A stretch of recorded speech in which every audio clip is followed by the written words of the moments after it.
Just a moment, it's buffering the YouTube stream. No worries.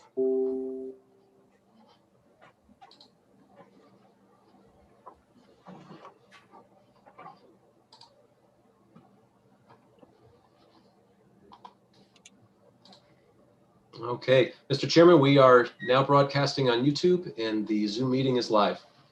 Thank you so much.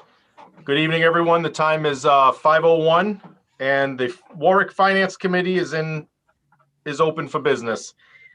There are no acceptance of minutes to be held.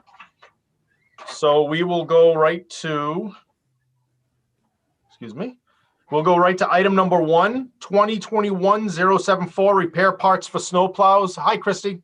Hi, good evening, everyone. Public Works is requesting to increase the cap on this bid an additional $10,000. So the cap would go from $22,000 to $32,000. We do have approximately $1,500 left in spending authority at the moment. Hopefully we won't have to use this monies. This bid doesn't expire until November anyway, so I either ask for it now or ask for it later. And I'm asking for it now in the event that it should snow again.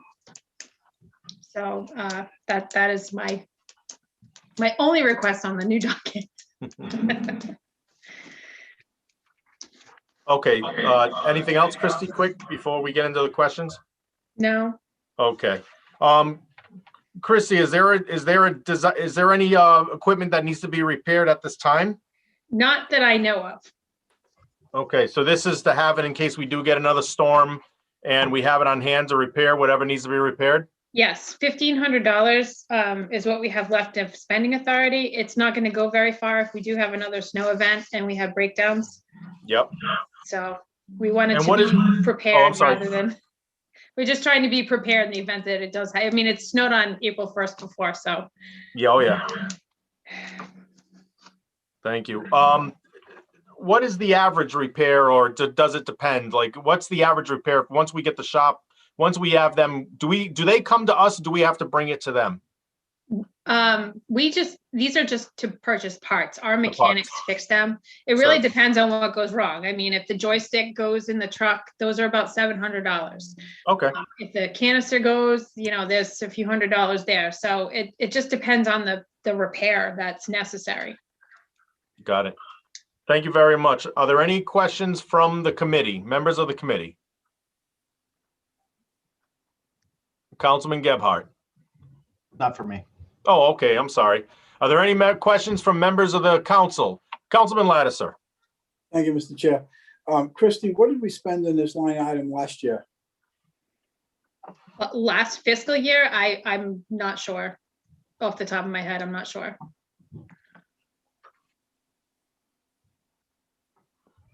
Does anybody know what we spent in this line last year?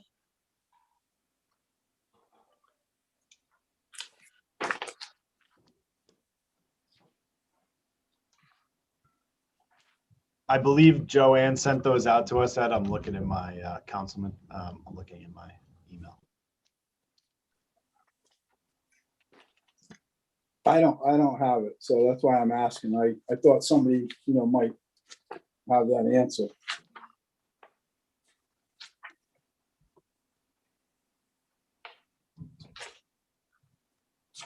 The way that I'm approaching this, and this doesn't answer your question, so I don't have to make the statement. I'm not making a statement towards you, Councilman.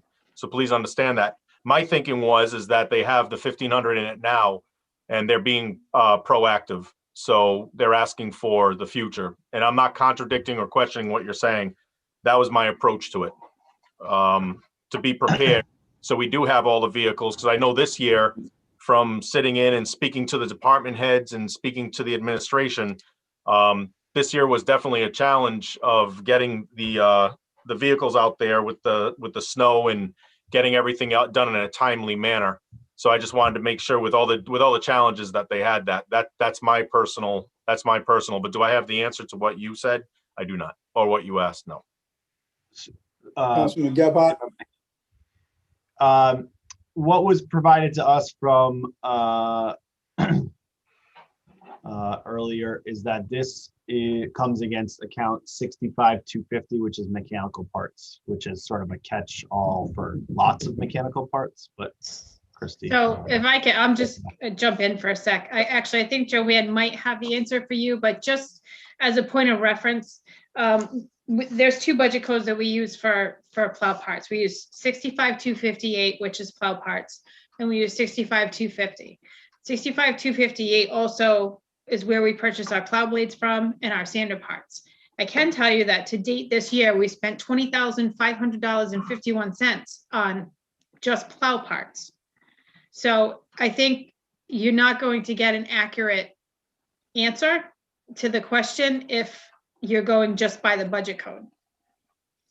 Okay, so for plow pots, that came out of 65,258, and that was about 20,000. It came out of the two budget codes. It came out of- 250 and 258? Yes. Okay, okay. Mr. Councilman Lattiser, if you don't mind, I see that Joanne Canoyer has her hand up. Maybe she has some clarification. Thank you. Just for a moment. Hi, Councilman. What was spent in that line item last year was $652,978.31.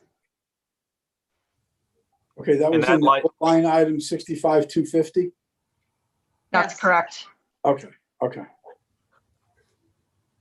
Okay, Thank you, Joanne. Thank you. Councilman, thank you. Yeah, I'm fine. all set? Thank you. Are there any other questions from the council? Any other questions from the council? Any questions from the public? Any questions from the public? No, Mr. Chairman. Thank you so much. Hearing none, may I have a motion?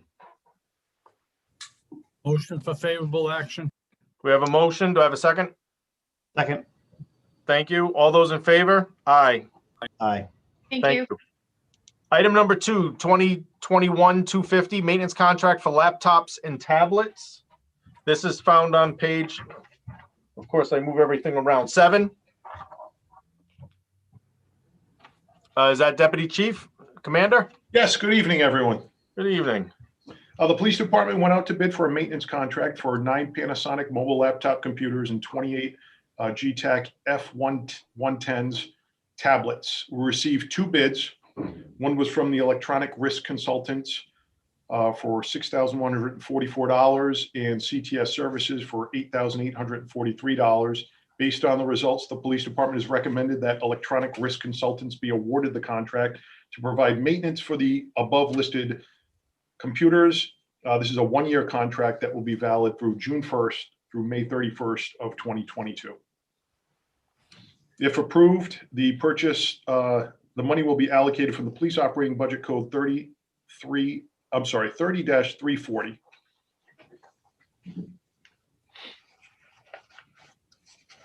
Thank you, Commander. Any questions from members of the committee?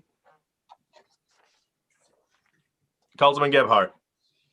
Commander, just one. So what all is covered in this maintenance agreement? Anything that's non-intentional, if there's a part breaks down, a key comes loose, there's any issue that's unrelated to an accident would be covered. Okay. Got it. All right. And then do they provide that service, or is this for just the parts? Do they actually come and make the repair? Nope, the repair is included, yes. Okay, great. Thank you. You're welcome. Thank you, Councilman. Are there any questions from the council? Any questions from the council? Any questions from the public? Any questions from the public? No, Mr. Chairman. Thank you so much. May I have a motion? Favorable action. Second. Motion for favorable, a second. All those in favor? Aye. Thank you. Item number 3 is the purchase of used portable radios found on page 10. Chief. Here we go again. The department recently purchased a number of new and used police cars and has evaluated the radio equipment. There are 2 models compatible with our existing equipment, the XTL 1500 and CDM 1250.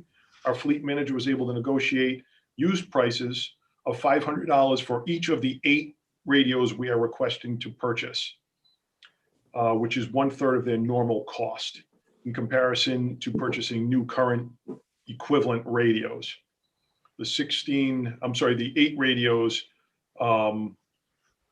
would be used to, or would be reallocated into older cars that do not have radios.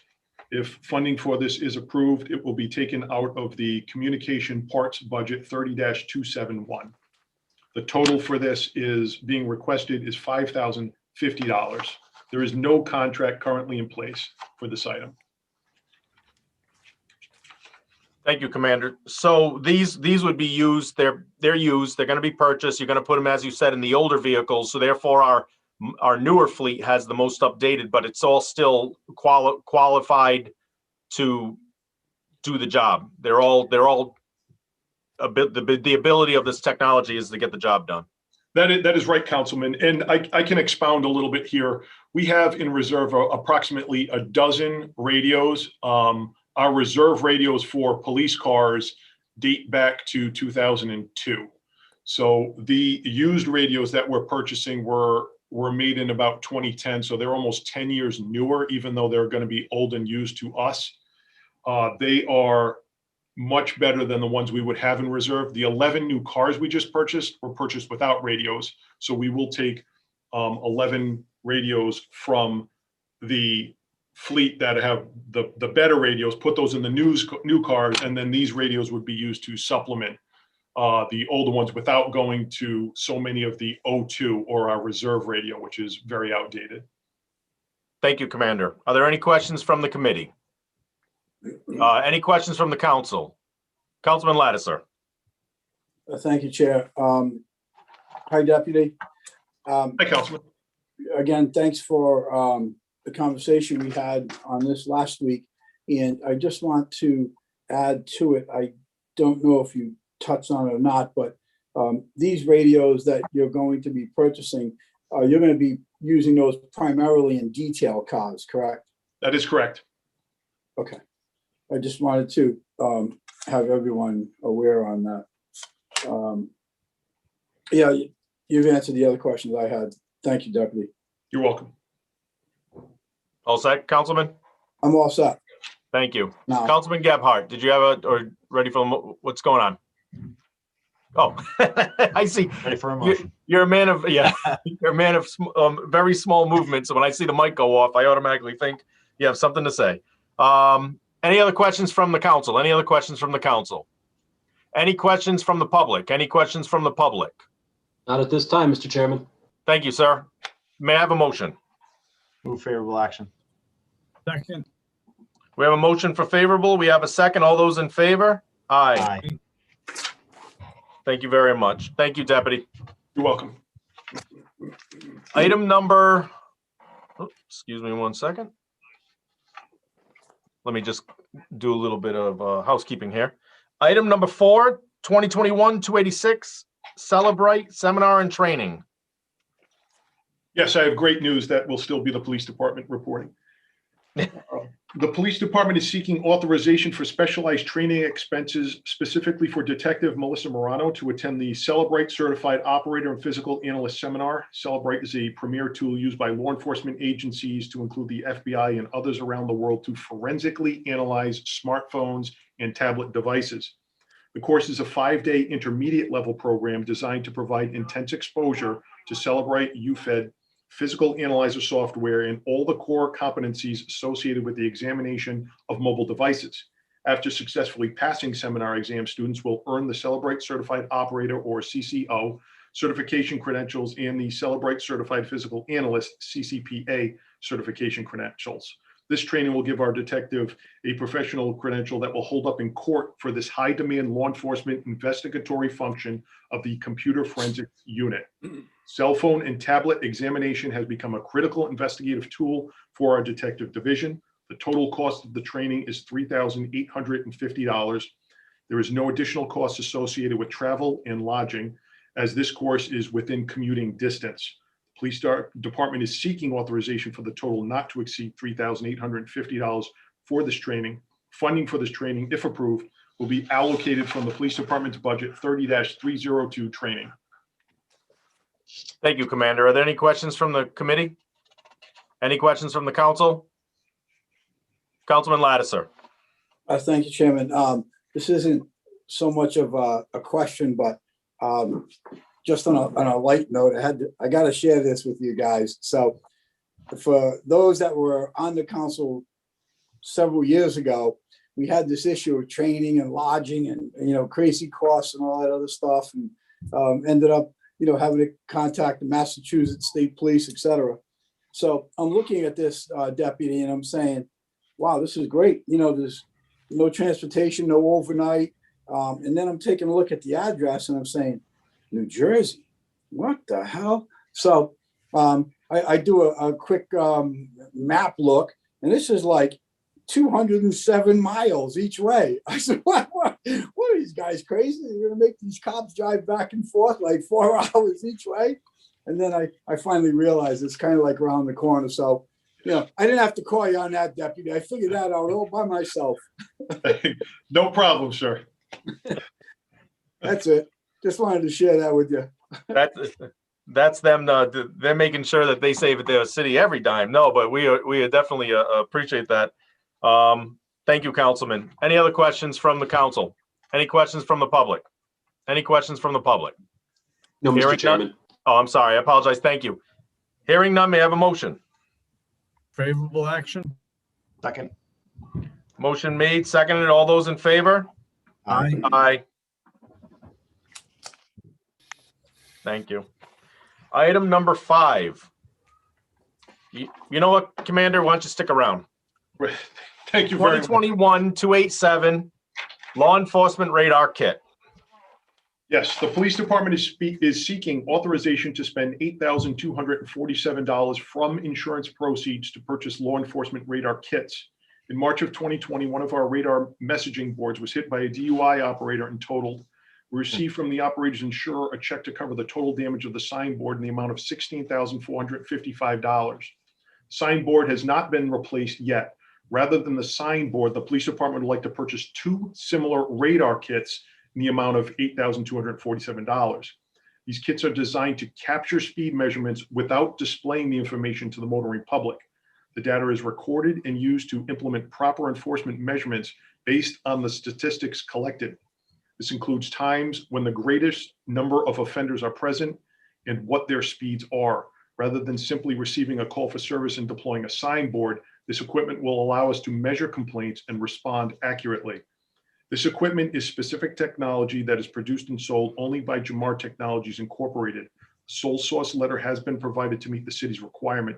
Purchasing this equipment will not only diversify our ability to address traffic-related problems, will also provide constituents with empirical data as to how and why we deploy enforcement measurements in a manner that is transparent and easy to follow.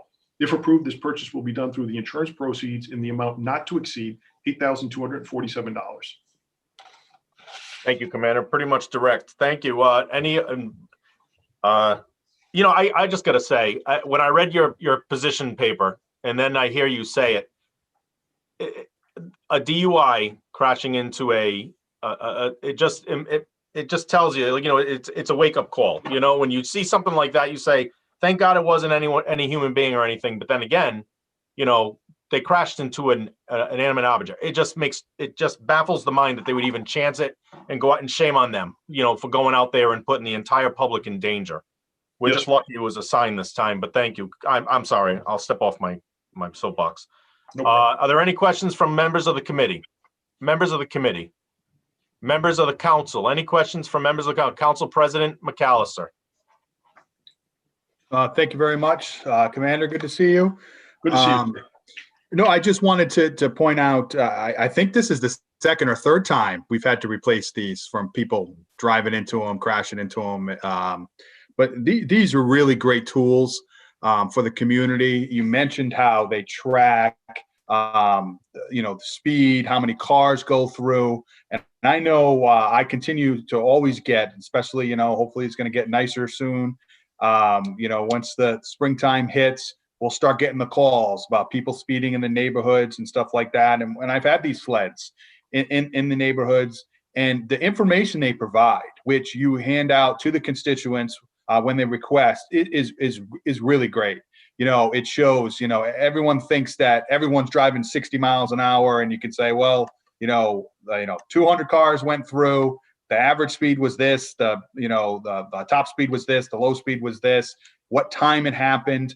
All this is really good information, and it really helps the police department when we're doing these traffic studies. If we're going to put in different things. So these are really good resources. I just wish people would stop driving into them. But I just want to put in that, these are really good parts for the community. And I think we all get the calls about, people driving too fast in our neighborhoods. We have our schools in our neighborhoods. People are out walking their dogs, walking with their children. So speed is a big issue in our city. So anything that we can do to help, bring attention to that and people slow down, it's a good thing. So thank you for letting me get on my pedestal there, Councilman Howe. Thank you. Thank you, Mr. President. Councilman Lattiser. Thank you, Chairman. Again, Commander, we had spoken about this last week, actually quite extensively on this particular item. And as it's been said, speeding is a problem in every single one of our wards. I'm already getting the calls in a couple, 2, 3 of my hot spots. And the thing that I'm particularly impressed with on these signs is the fact that it's not going to be flashing, you're doing 30 or you're doing 20 or whatever it is. As a matter of fact, it's not really going to flash anything, because speed, it's a perception in many cases to our constituents. Sometimes one thinks that a vehicle is speeding, and in reality, when they're on the radar gun, we find that's not the case. The signs that we've used in the past, they're very good. They're good deterrents. I've requested them many times, and they're effective for the first day or so that they're there. Then keep in mind, these signs, what they're doing is they're measuring the speeds of the people that live in our wards. It's basically our constituents that, are driving up and down these streets. And what happens is, they know the board's out there, then bingo, all of a sudden, everybody just stops speeding and, is playing nice because the sign is flashing out, they're speeding. I'm particularly excited about the ones that you're talking about now, Commander, because it's going to be very different. This is something that, you're going to have there for whatever period of time, and it's going to be kind of like the unmarked police car, nobody's going to really know it's there. And I think you're going to be getting much more accurate information, which is really important. What is the real speed? One of my problem childs is Sandy Lane. And we've had officers out there countless times in the 9 years I've been on the council. And, for the first half hour, we may catch a few speeders, but after that, it's like everybody behaves. I think this is a great tool. And Commander, I also want to just put out there the conversation that you and I had about why are we only getting 2? Why are we not getting 4?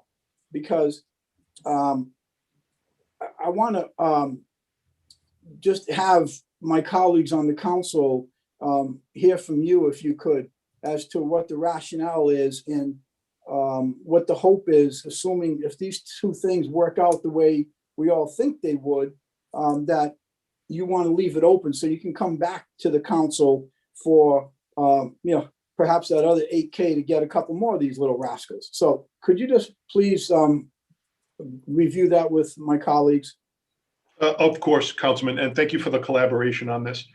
And by the way, if any of you guys ever say that I volunteered to increase the spending item, I will deny it. Go ahead, Commander. Sure. So at this point, it's a new technology to the police department. So rather than purchase a large quantity such as 4, we took a measured approach and took half of the insurance proceeds, knowing there would still be a second half available if we needed to, or we could send that back to the city. And because it's a new technology and only using half of the proceeds, we're able to measure and understand this new technology to see if it works for us. If there was something, if we purchased too many and then it was like, wow, this isn't going to work the way we thought it was, and it's not as good as we hoped it would be, we would now have 4 of these systems in our hand as opposed to 2. So we just wanted to take a measured balance approach. And everyone here, the colonel's excited to get the technology out there, but it's just a balanced approach in when purchasing stuff for the city. So that's where that came from. If it's very successful and there is a very high demand and it's meeting all of the things we want it to, then we would ask the council to purchase additional ones, and it would be in the amount that equates to the insurance proceeds. So we would not be asking for additional money out of our budget. It would be what has already been granted. And Commander, this piece of equipment, as compared to those, what I always refer to as the speed skids, these new ones, they're much easier and much more mobile, right? From moving around from point A to point B than those other things.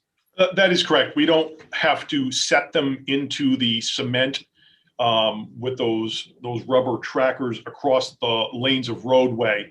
They're able to go out there. They are very inconspicuous, and they're able to set up where no one would know exactly where they are, what they are, or that their speeds are even being tracked. I would also add that the information from this technology would be an asset towards future grants where traffic highway are specifically asking, well, what can you show us has taken place in the last 6 months, 1 year, or whatever it is. And that statistical data goes a long way in federal grants, as well as state. Thank you. Good job. All set, Chairman. Thank you, Councilman. Any other questions or comments from other members of the council? Oh, Councilman Gebhardt. Just one quick one, really for the benefit of anyone listening who has privacy concerns. So can you just clarify that these units are not in any way recording any license plates or anything, that the data is basically anonymized? At this point, I would say yes. I'm not aware that we would be recording anything else. It's still measured by radar. So I'm not familiar with any camera that would be tied to this council person. Great, thank you. You're welcome. That's a great point. Thank you. Thank you so much, Councilman Gebhardt. Commander, thank you. Any other questions from the council? Questions from the council? Questions from the public? Questions from the public? No, sir. Thank you so much. May I have a motion? Move favorable action. Second. I have a motion for favorable, a second. All those in favor? Aye. Thank you. And let's see. Who should we call next? I tell you what, he's doing such a good job. Let's keep the commander. Item number 6 is 2021-288 auto body repair to a marked police vehicle. Commander. And I would just like to start by asking for a motion to amend a cost. The taxes were included on the old one, so I just wanted to make or ask for a motion to amend the cost as following: of affordable auto body, so one listed on your sheets, should be $3,819.95. That is the amount that I'll be requesting this evening. The second one was actually $4,840.81. Hold on 1 second. I'm sorry. So for clarification, Commander, you're saying the first one and the second one. You're saying that what the bids that came in were? Yes, I want to just amend the 3 bid totals. Okay. Okay. So let me ask, if I may, if I can get clarification from the solicitor. Well, let me ask the commander first. Did anything change? Are we still going to go with the recommended amount? Yes, Councilman. Okay, so then solicitor, do we have to change the 3 bids, or do we just have to amend the one that we're going with? Chief, is the awardee, the lowest qualified bidder that you're recommending still going to be Affordable Auto Body? And are you seeking to simply reduce the award from the $39,4958 to $38,1995? That is the correct. request? Yes, Okay. sir. And I think, Chairman, then the amendment would just need to follow that line, of course, and purchasing would have that record otherwise. Thank you so much. Appreciate that. So yes, because the lowest bidder is still affordable, so that's fine.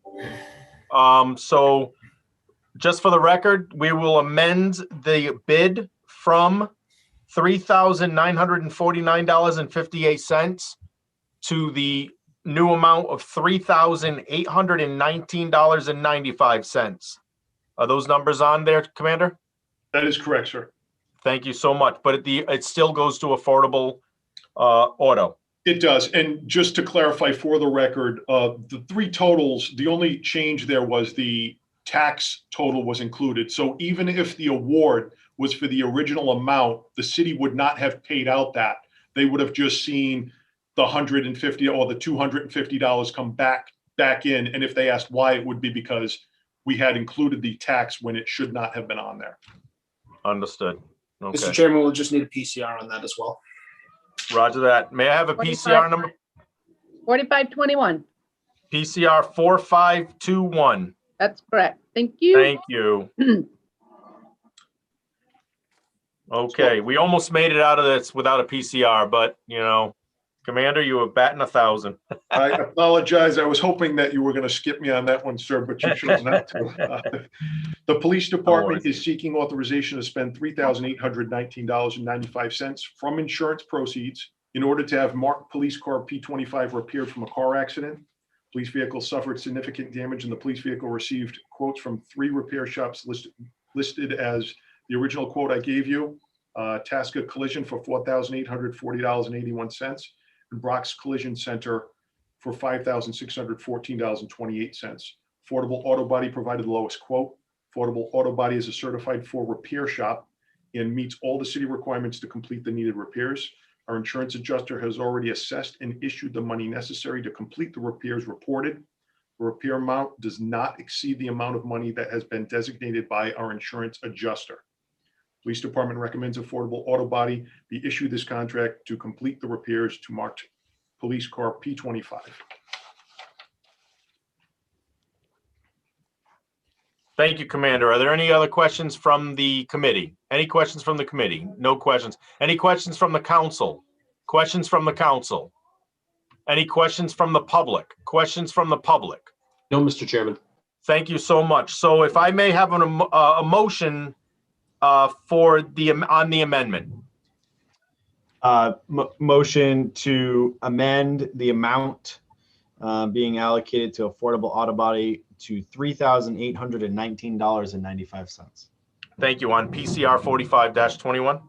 on 4521. Thank you so much. Do I have a second? Second. Thank you. All those in favor? Aye. Aye.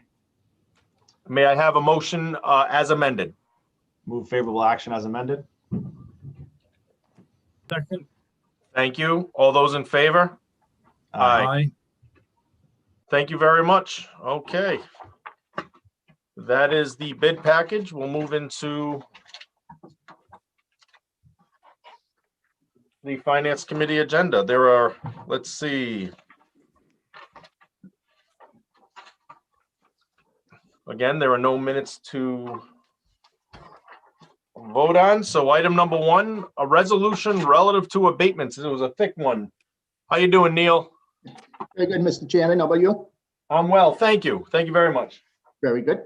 So Neil Dupuy, Director of Assessing. This month, we have abatements in front of you of $139,784.19. I know this is quite a bit higher than it has been over the last few months. This is the time of the year that the Tax Board of Review is making decisions on their appeals. So just to put it in perspective, to date, we've approved about $381,000 of abatements. This includes tax credits that were actually applied at the time of billing. So even with that, with this abatement amount, will be about $520,000 for the year. What was budgeted for tax credits and abatements was $1.15 million. So we still got about 630,000 remaining, and we'll fall far short of having to expend that amount. But I'll answer any questions that you might have. Thank you, Neil. As I was reviewing it, even though it's there's quite a few, but you know, as you explained, and as was educated to me, is that this is a common thing when you have what we went through and everything else. So very common to have when the board of review gets together and reviews everything, especially with the new exemptions and all that. So are there any questions from the committee? Any questions? Okay, thank you. Any questions from the council? Any questions from the council? Any questions from the public? Any questions from the public? No, sir. Thank you so much. Neil, once again, you put together a great package, very clear and concise. Thank you for your diligence and your department's diligence in this.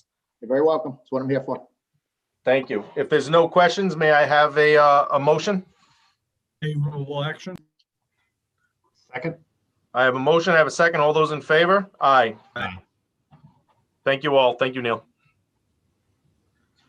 Okay, so item number 2, PCO 7-19, Sub A Pension Board. Councilman Ladder, first passage as amended. Lattiser, I apologize, not intentionally. Hold till April, let's go to April 5th. We have a motion on behalf of the sponsor to hold till April 5th. Second. We have a second. All those in favor? Aye. Aye. Thank you. An ordinance relative to senior and veteran exemptions. First passage not drafted. Councilman Lattiser. Whoop, I'm sorry. One moment, Councilman. I apologize. Lynn, you have a comment? I do. Councilman Lattiser, move that? Yes. Don't we need somebody from the committee to move it? Mr. Chairman, would the record reflect that you moved that and it was seconded by Councilman Foley? I will. That was my intent, was to move it. So yes. Thank you, Lynn. Thank you. If I didn't make that clear, that's on me. I apologize. Councilman Lattiser, I apologize. PCO 17-19, what's your favor?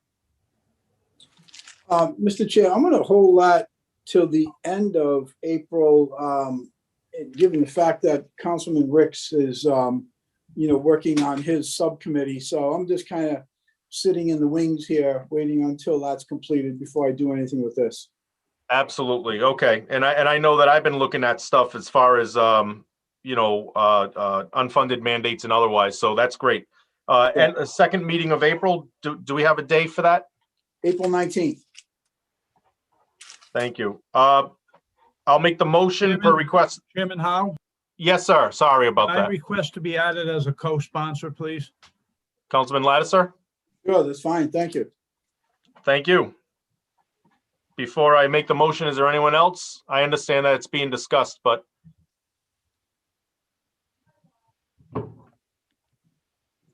Nobody else? Okay. I'll make a motion to hold until PCO 17-19 till April 19th per request of the sponsor. Yes, sir. Mr. Chairman, I do have a question. Councilman Marola is still on here as a co-sponsor. I guess the question for legal counsel is. Nope, excuse me. Sorry, it was amended and it was changed and the amended was emailed to you. The amended docket was emailed to you. Oh, really? Yes, I amended it. I corrected it on the Secretary of Okay. State and it was emailed to you. All right. Okay. That's good. Apparently, I didn't see that email. Well, sorry. Thank you. You're welcome. Thank you. All right. Per request of the sponsor, hold until April 19th. That's my motion. Do I have a second? Second. Thank you. All those in favor? Aye. Item number 4 is PCO 24-20, ordinance in regards to modernization of public safety equipment. I'd like to hold that as the sponsor. I would like to hold that until April 5th. If someone could make that motion for me, please. So move to hold till April 5th. Second. Thank you. I lost the.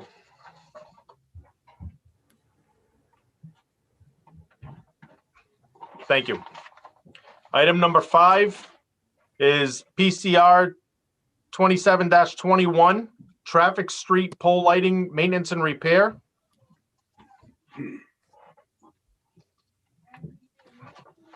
Public Works is again requesting to pay this final invoice to this vendor in the amount of $9,744.71.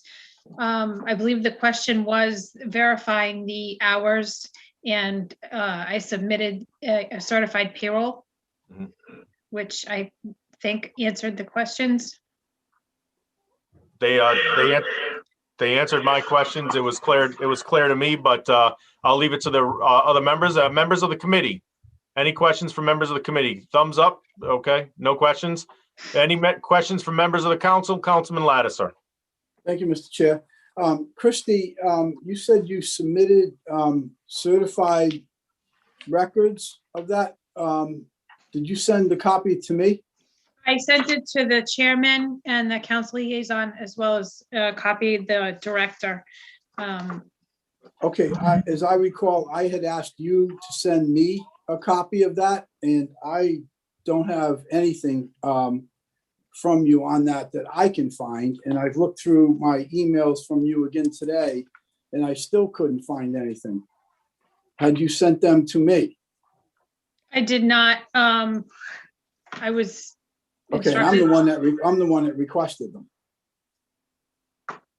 Right, I understand that. I sent it to the chairman and the council liaison.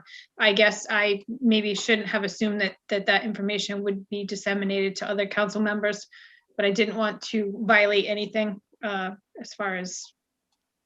Well, there's nothing violating anything when I request an item or documents and they're sent to me. That's not violating anything, not that I'm aware of.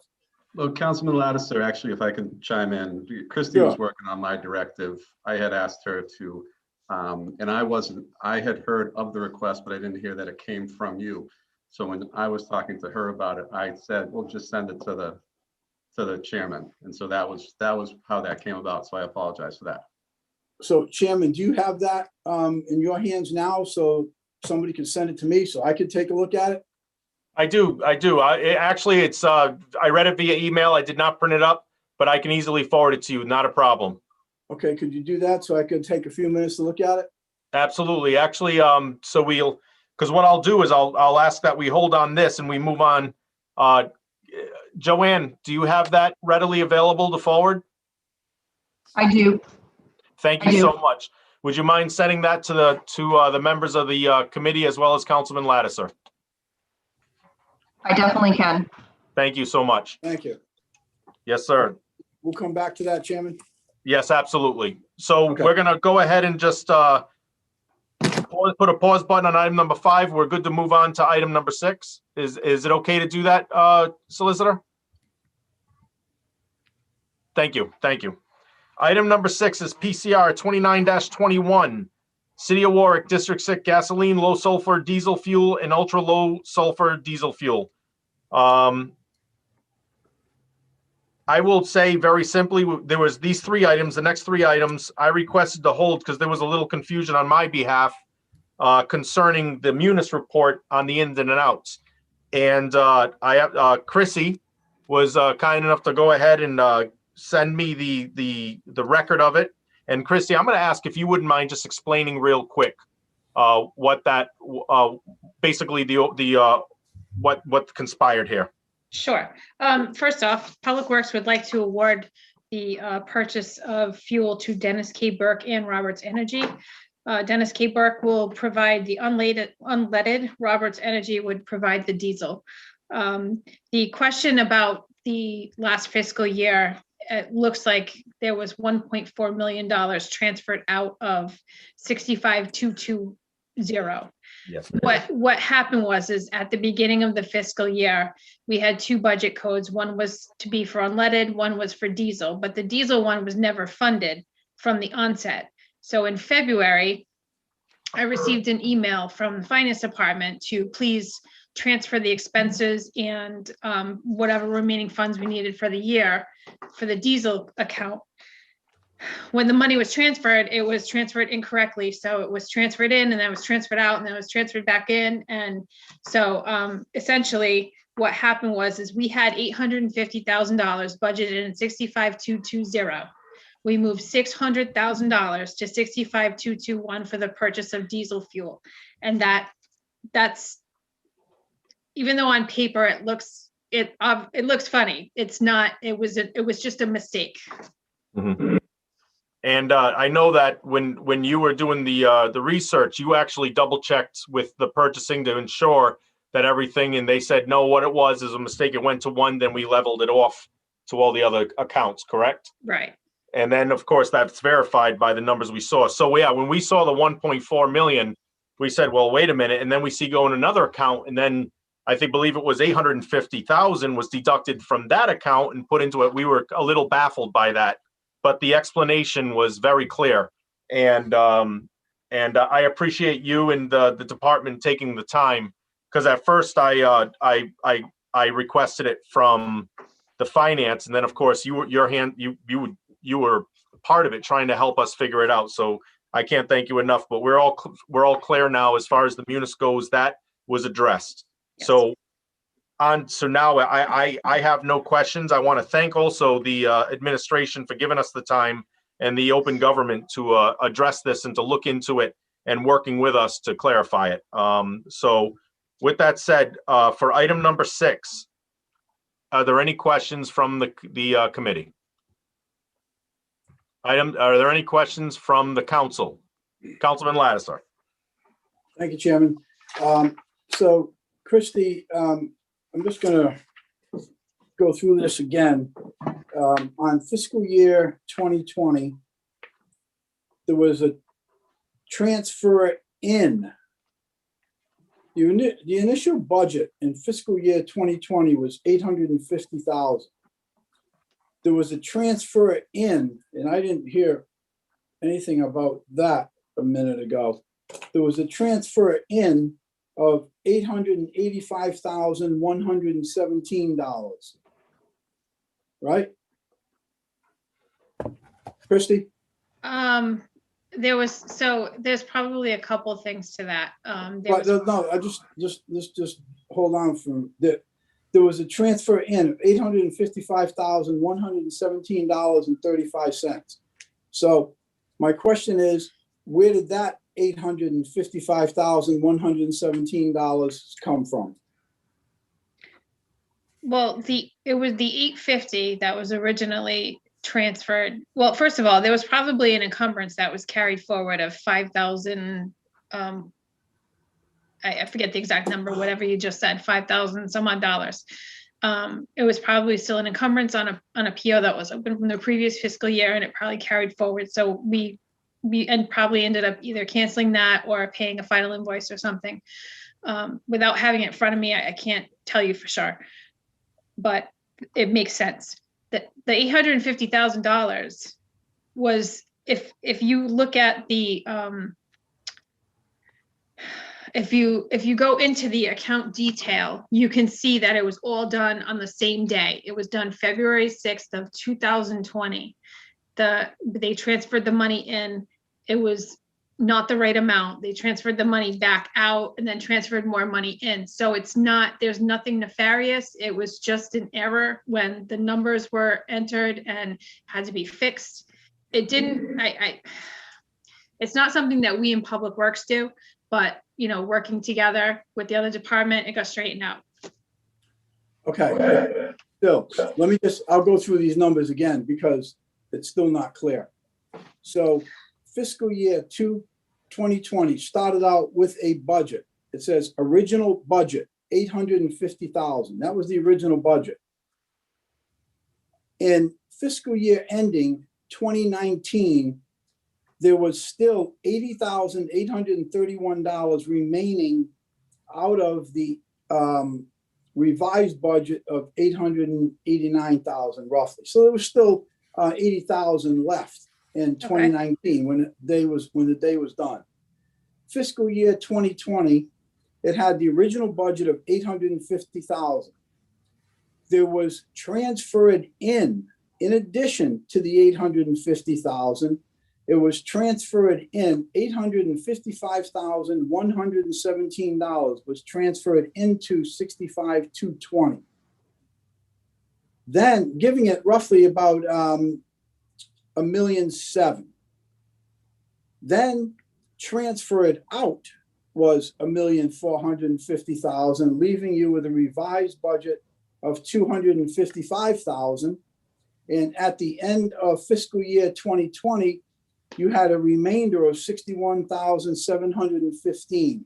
So I don't see any encumbrances there, from 2019, and no encumbrances left out of 2020. My question is, I know what you said about the $1,450,000. My question is, where did the $855,117 that was transferred in 2020, in addition to the 850, where did that 855,117 come from? The 5,117, and I don't have it in front of me, but if I had to guess, it was a purchase order encumbrance that was carried No, forward. Christie, it's not 5,000, it's 855,000. I understand that. I'm not finished though. Okay. Councilman, That I'm gonna ask portion- that you let the witnesses or the department heads Okay. explain before they're interrupted. Okay. So that portion, that 5,117 was probably an encumbrance that was carried forward from fiscal year 19 that was closed out. So even though it shows as a transfer, it's not something that we spent. It was closed out. The 850,000 that remains of that 855 was the error in and I'm not trying to, throw anybody under the bus, but it's not done in my department. When the transfer occurred in the finance department, they transferred out $850,000, which left 65,220 in the negative. Then they transferred $850,000 back into that account, and then transferred out $600,000 to the diesel account. So it's not that it was strictly a mistake in entering numbers and then fixing it. There wasn't anything else to it but that. And I'm sure that finance has records of this. I probably could dig up records of this. I had some emails that I had forwarded speaking to that. It's not, we didn't have an extra $850,000. Christie, why don't you speak to the idea that there were, so there's the gas and the diesel, right? And so that was what part of the confusion was. When they originally made the budget, they put the 850 in and they only put it in 65,220. Yes, I explained that earlier, Right. but Okay. And then when they asked Christie to put some in diesel, they put the whole thing in diesel. So now it looks like there's 850 and 850 at the same time. So that snapshot where you're seeing, 1.7 million, that's the clerical error. That's just in a moment in time when both of those existed and they shouldn't have. I think that's what we're seeing. And then they rectified it. And like Christie said, this all occurred on February 6th. This wasn't something that carried forward months. This took over the course of hours, and so, or at least in a day. So it really is, a clerical error that occurred but was immediately remedied. And all we're seeing is that snapshot when the error was apparent. it still records a journal entry when you transfer money in and out. So it's going to show up in Munis, even though it was just an error. So, I would assume that, when these monies are transferring back and forth, that, they have to balance somewheres. If you have 855,000 transferred in, it's got to be transferred in from someplace. Now, transferred out, we transferred out $1,450,000, and I see that went into automotive diesel. So I understand what you're saying about the diesel and the fuel, the gas. And I do have records going back to 2017 about that, because I had requested why all of a sudden back in 2019, we didn't see the breakout. Apparently it wasn't being done back prior to that. So we have this $1.4 million that was transferred out of budget code 65220, leaving budget code 65220 with 255,117 for that fiscal year. Where in fiscal year 2019, there was 874,000 budgeted. But in fiscal year 2020, we went from 850, transferring in 855, transferring out $1,450,000, leaving us with a budget of a revised budget of 255. That was going to be just for gasoline, right, Christy? That's correct. Okay. Now, we go over to the diesel fuel, and you transfer it in, or somebody, I don't mean, when I say you, I'm generalizing. Okay, I'm not saying Christie. $1,450,000 transfer it in. And then we transfer it out $850,000, leaving you with $600,000 in diesel fuel. Right? Correct. Yes. So where did the $850,000 go to? It was that whole thing, everything that you just described was one big clerical error when the numbers were transferred over. For whatever reason, 65221 was not funded at the beginning of fiscal year 20. And in February, I got an email to please transfer the expenses and the basically projection of what we thought we were going to use for the rest of the fiscal year. So I took the 850 that we had in 65220 and said, okay, move 600,000 into 65221, and whatever transpired, it was all a clerical error. It wasn't anything more than that. There's no extra $850,000. It was just transferred back and forth because there was a mistake. Okay, you say you have the whole paper trail. When was this mistake? February 6th of 2020. February Everything 6th happened on that day. of 2020. Okay, that's when the error was found. Okay, so I know I heard you say that you have, the whole paper trail for this, the typo errors, et cetera, right? Would you be able to send that to me? I don't have those specific. I did not do the transfers. So when there's anything that happens in Munis, there's always a journal entry. That would probably lie in the finance department. Okay. I have the emails that say, we need you to transfer this money. We need you to transfer expenses. I had open purchase orders at that time. Okay, so the finance department would have those, somebody's gonna have that paper trail, right? I would think so. Okay, I don't have them in mind. Is anyone on this meeting right now from the finance department? While we're waiting. I mean, obviously, we have a different director in the finance department today than we had back in 2020. But I want to see this paper trail on these transfers. Councilman Peter Shaver here. I'll have Lynn put something together tomorrow. Okay, great. All right, thank you, Peter. Okay, so that'll give me what you were talking about, Christy, right? Is where it all happened and how it happened and so forth. Okay. All right, Chairman. I'll wait and get all that tomorrow. Thank you. So, Chrissy, I'd like to say that you did send me the email. When I found out about this before our meeting, I made the phone call to you to the mayor's office. They then reached out to. I said I didn't really know. Do I go to finance? Do I go to DBW? They ended up having Eric and talking to you and Eric. Mm-hmm. You found the email strand from February 4th where I read that it says where you're saying please identify where these go, and the person from finance returned and said, okay, I see what's going on. This is going to be fixed, but it's not been posted. We'll post it now. So there's the back and forth where it's clarified, verifying everything you said. I will say on the record that I'm very comfortable with the explanation. I want to thank you for the open conversation of the last 2 weeks that we discussed it and that we looked into it. And I'm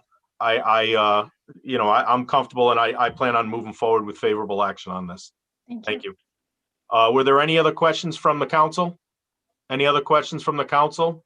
Questions from the public? Questions from the public? No, sir. Thank you so much. With that said, may I have a motion from the committee? Motion for favorable action. We have a motion for favorable. Is there a second?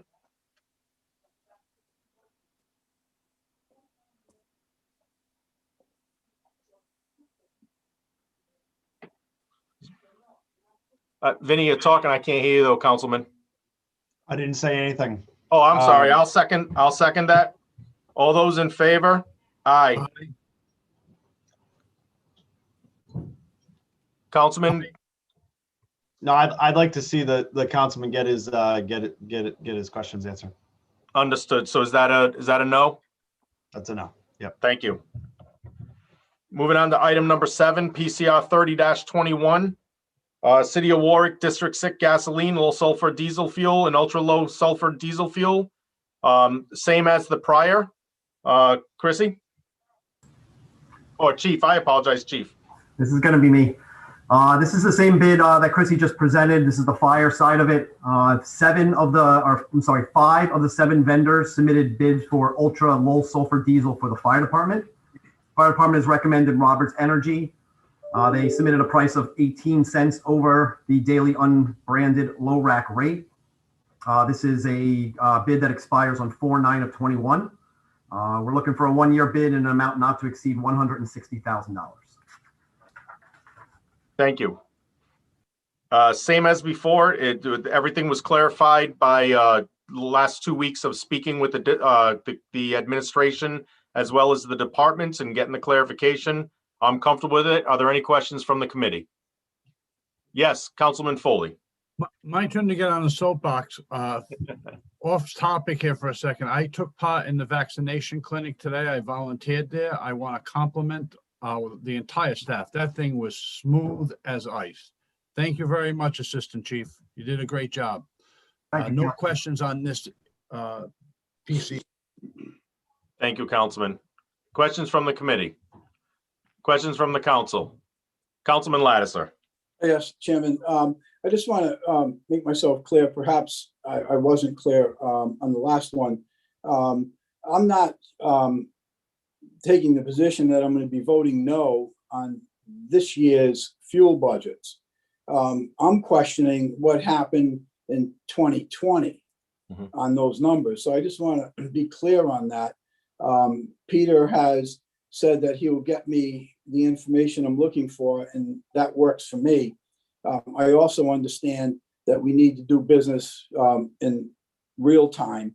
I have compared these fuel numbers with what we've used last year. As a matter of fact, I've taken it all the way back to 2014, comparing these numbers.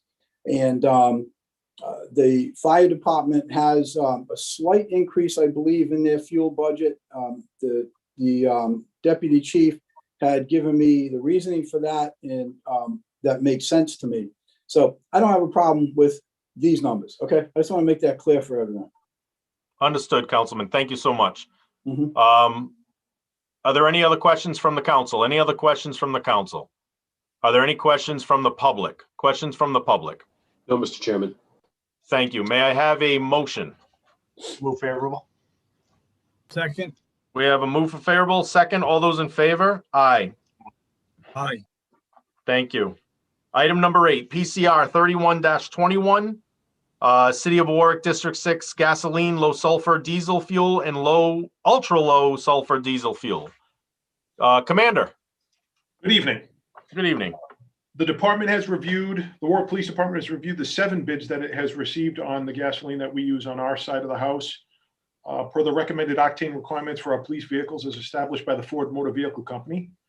And the lowest bid we're asking be awarded to Roberts Energy LLC of Springfield, Mass, which put the bid at 0.0235 cents per gallon calculated from the lowest daily terminal unbranded gasoline low rack price with non-exempt taxes included prior to the added markup. The current contract is in place, expires on April 9th.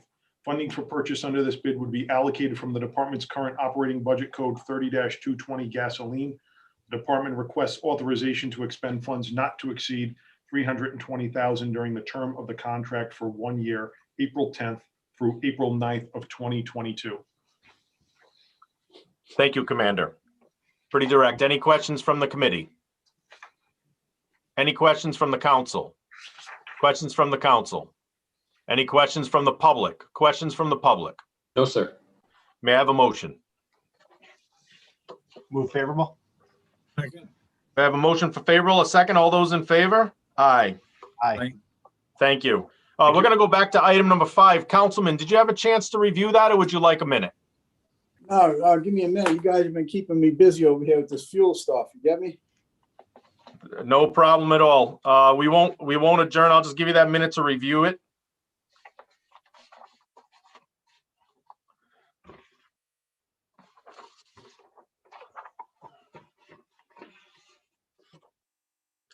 And I think I'll just take advantage of this time and just say also, I have to second what Councilman Foley echoed. It was run so well here in the city of Warwick that the newly installed governor and now officially governor of Rhode Island, McGee, came down with his chief of staff and some of his people to review how it's going. I have to do a shout out to the Providence VA. I went and just for some simple blood draw, and they got me set up, and I already have my second appointment done because they are also moving it straight along, understanding that there's a lot of things that they're still waiting, whether it be desert syndrome or anything else from, that might make our nation's veterans vulnerable to this pandemic. So we'll just wait a minute and give the councilman a moment.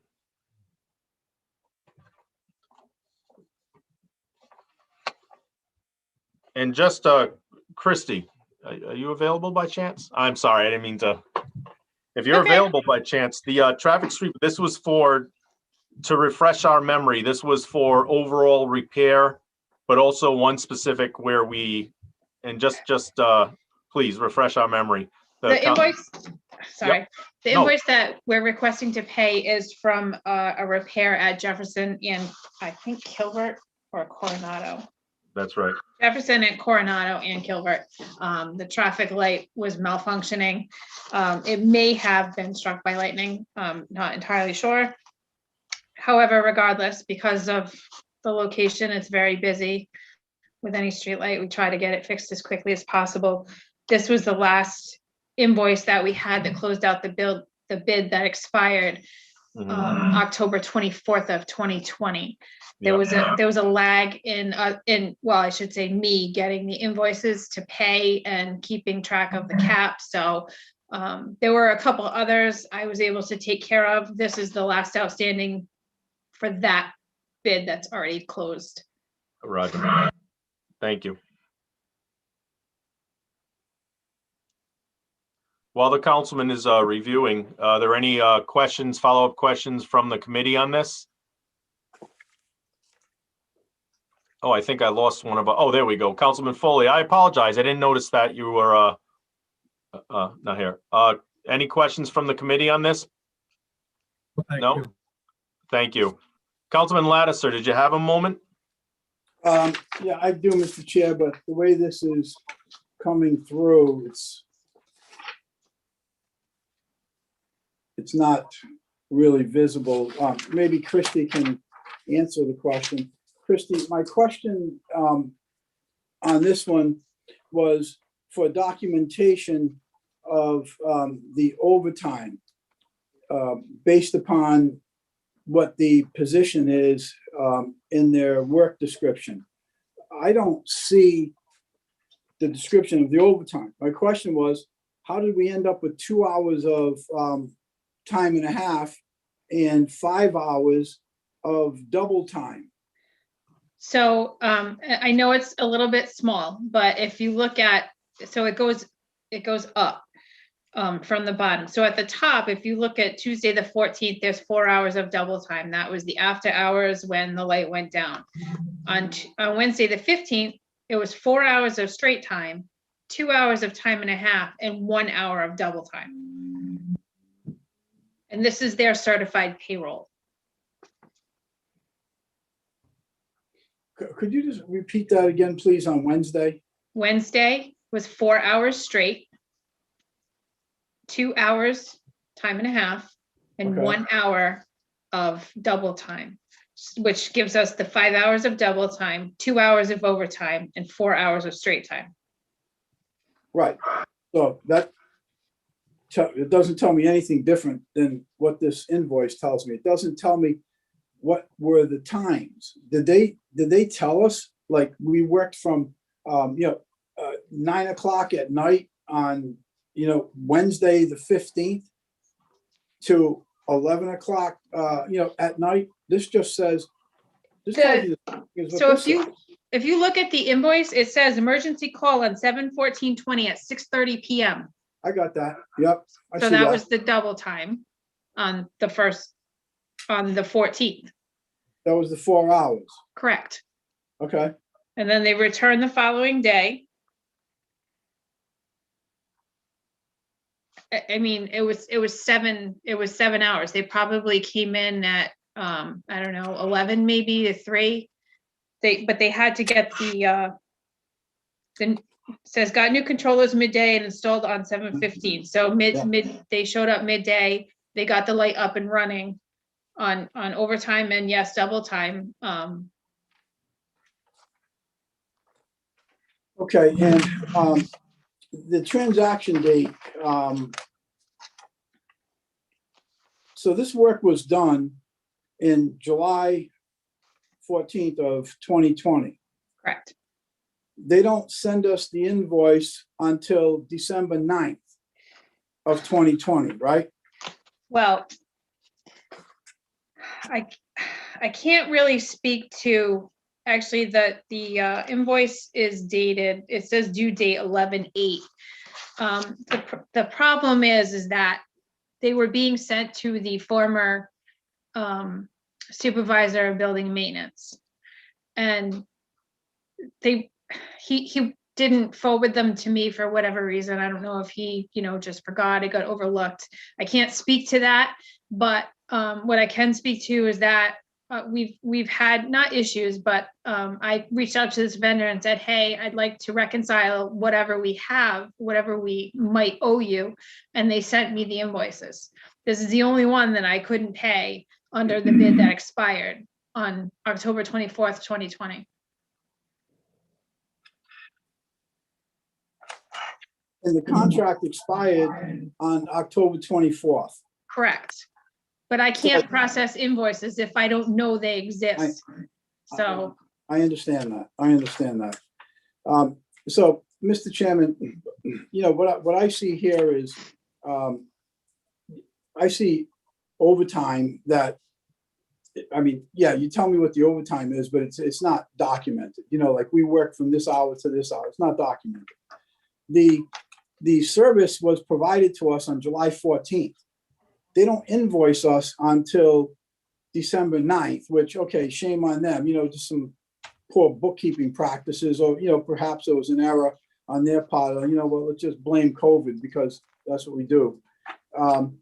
And the payment date is due on 11/8. So the the invoice was put out here on October 9th. The invoice is due on 11/20th, and our contract expires on October 24th. So it's just, this whole thing is just messed up because we got the invoice, or we should have had the invoice, long before the contract expired too. I mean, you guys do whatever you're gonna do with this. I'm gonna do what I gotta do. I'm all set. Thanks. the work was performed in July. I understand that. The bill was generated in October. So the work was still performed under the existing bid at the time. And Christy, I have a question. So kind of going on what the councilman brought up.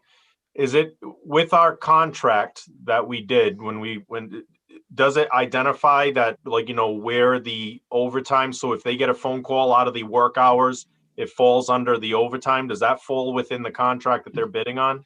Yes, Okay. yes, it's So- very specific to even the bucket truck, you know, the charge, $19 an hour, that's a valid charge within the bid specification.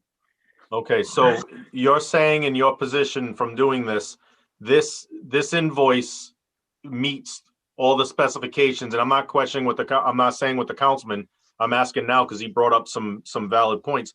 But so if we were to look at level one, this invoice matches all the bid specifications that were put forward. Correct. Okay, and the work that was done was for the public safety, because the light, possibly, we're not sure, might have been struck by lightning, therefore causing it to malfunction, and it had to be done.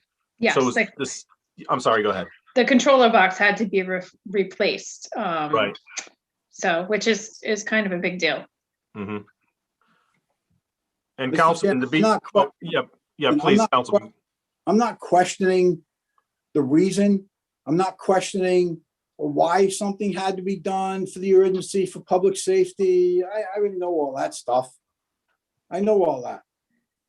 I thought I made it pretty clear as to what I was questioning. And what I was questioning is what hours were worked for double time and regular time and overtime. I think that's a reasonable question. I'm not saying that, oh, they're billing us for work they didn't do. I'm not saying that. I'm not saying they didn't fix a light. All right, so let me repeat what I started. I said this has nothing to go. I said I'm starting at the bottom, so because there's issues that I want to clarify. So it wasn't, and I said in the statement, I'm not questioning what the councilman is saying or going against what the councilman is saying. I said you brought up valid points, so I'm not debating your comments. No, I'm not saying you are, Mr. Chair. I'm just clarifying, my position with this. I'm not disputing the necessity of it, the safety of it, et cetera, et cetera. That's all. Okay, thank you. All right, so the feeling is that, so Christy, you said, when what I would ask is this invoice, and you agreed this invoice meets all the specifications of what is recalled for in the contract. Yes. Okay. And if we call them and they have to come out and it's after hours, it calls in the contract, it calls that it has to be bid, it has to be at a level of overtime. Yes. At a rate of overtime. Okay. Thank you. Are there any other questions from the council? I see. Okay, are there any questions from the committee? Any questions from the committee?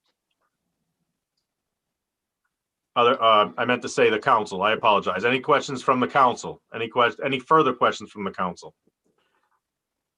Are there any questions from the public? No, sir. I'm sorry, say again? No questions, Mr. Chairman. Thank you so much. Okay, so now we're in the thing, and I want to specify to the members of the committee, you have the right to make a recommendation of favorable, a right to make a recommendation of hold, a right to make a recommendation of unfavorable.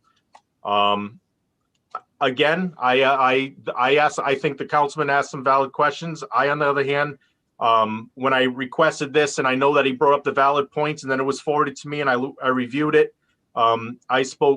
I was very comfortable with it, and it does meet all the requirements and the specifications of what the contract, and I understand the councilman had other concerns. I personally will be looking to move this forward. So I welcome anything from the committee. Yeah, I would concur on that, if I may, Chairman. And I think the councilman's points are heard. And I think that just, for Christy on a go forward with this particular vendor, or really any vendor, just kind of to be aware of what we went through on this one over the course of a couple of meetings, and just to make sure that all the I's are dotted and T's are crossed, and they're sending invoices in a timely manner, and understand you have no control over that, but whatever you can do. So I'm okay on this.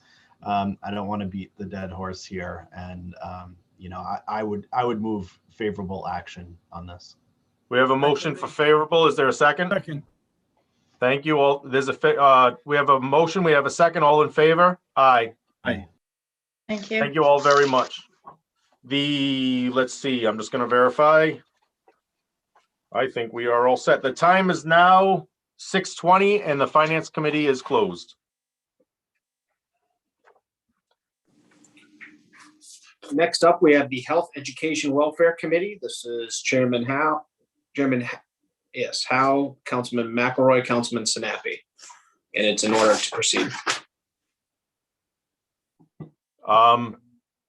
Councilman McElroy and Sinapi, are you guys ready? Always. Thank you. How you gentlemen doing? Okay, we have one item. There's no minutes to accept. So the time is now 6:20 and the Health, Education and Welfare Committee is now open. The one item is PCR 36-21, resolution calling for the Governor and General Assembly to seek continuation of RIGL 16-7-40, copyrighted, and Delta State Housing Aid Reimbursement Incentives and Construction and Renovation of Schools. Councilman Sinapi. So after talking with the school department to iron out the language and where they wanted it, this is to basically make sure we can get those incentives back for school construction and renovation, because obviously we all know it's badly in need.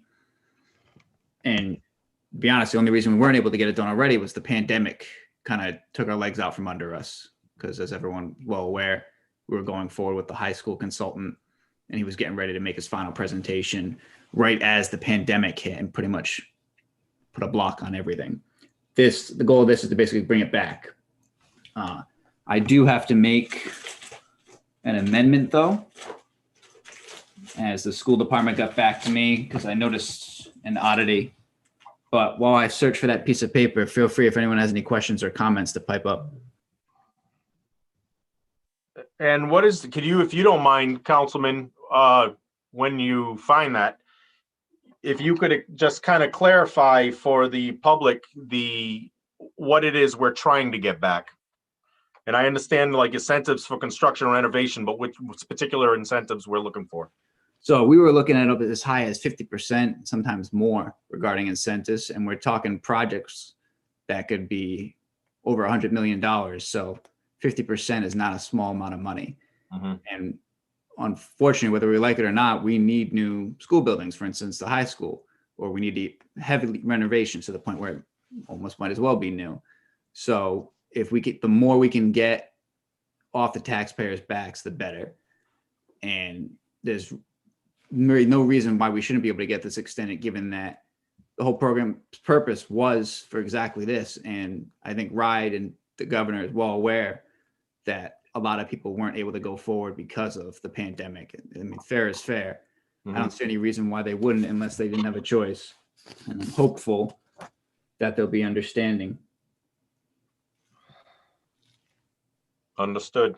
You're going to amend this, correct, Councilman? Yeah, line 43, where it says November 2018 ballot should instead say November 2022 ballot.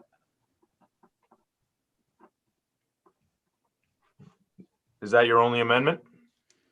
Let's see. It appears correct. Okay. And what line was that again, please, Councilman? Line 43. Thank you. Line 43, it will be corrected, amended to say November 2022 ballot. And then for those who don't know, the legislation itself, not this bill, but what it's seeking to amend, was originally put into place by the governor in order to, not just for school buildings, but also to promote construction jobs. So the more the better, as far as helping get the economy kickstarted, get some more people employed, or at least get continued employment going. Okay. All right. So that's the only amendment. That's the only amendment. Correct. Thank you so much. Questions from the committee?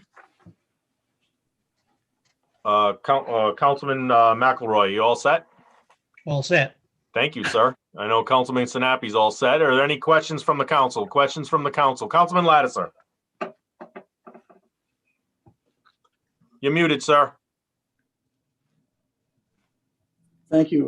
Through the chair to Councilman Sinapi. Councilman, so it says in order to qualify for increased share ratio, 25% of the project cost for a minimum of $500,000 must be specifically directed for this purpose. And you had also mentioned I'll call it the rebates that we had discussed a couple of years ago, and we were talking about trying to get new schools on the ballot. I believe at the time, the share ratio was like 52% reimbursed. So is that like two different things, or is it the same thing? And if that is right, why are you at 25%? I'm not sure why you're at 25% versus 50%. So there already is some degree of reimbursement always.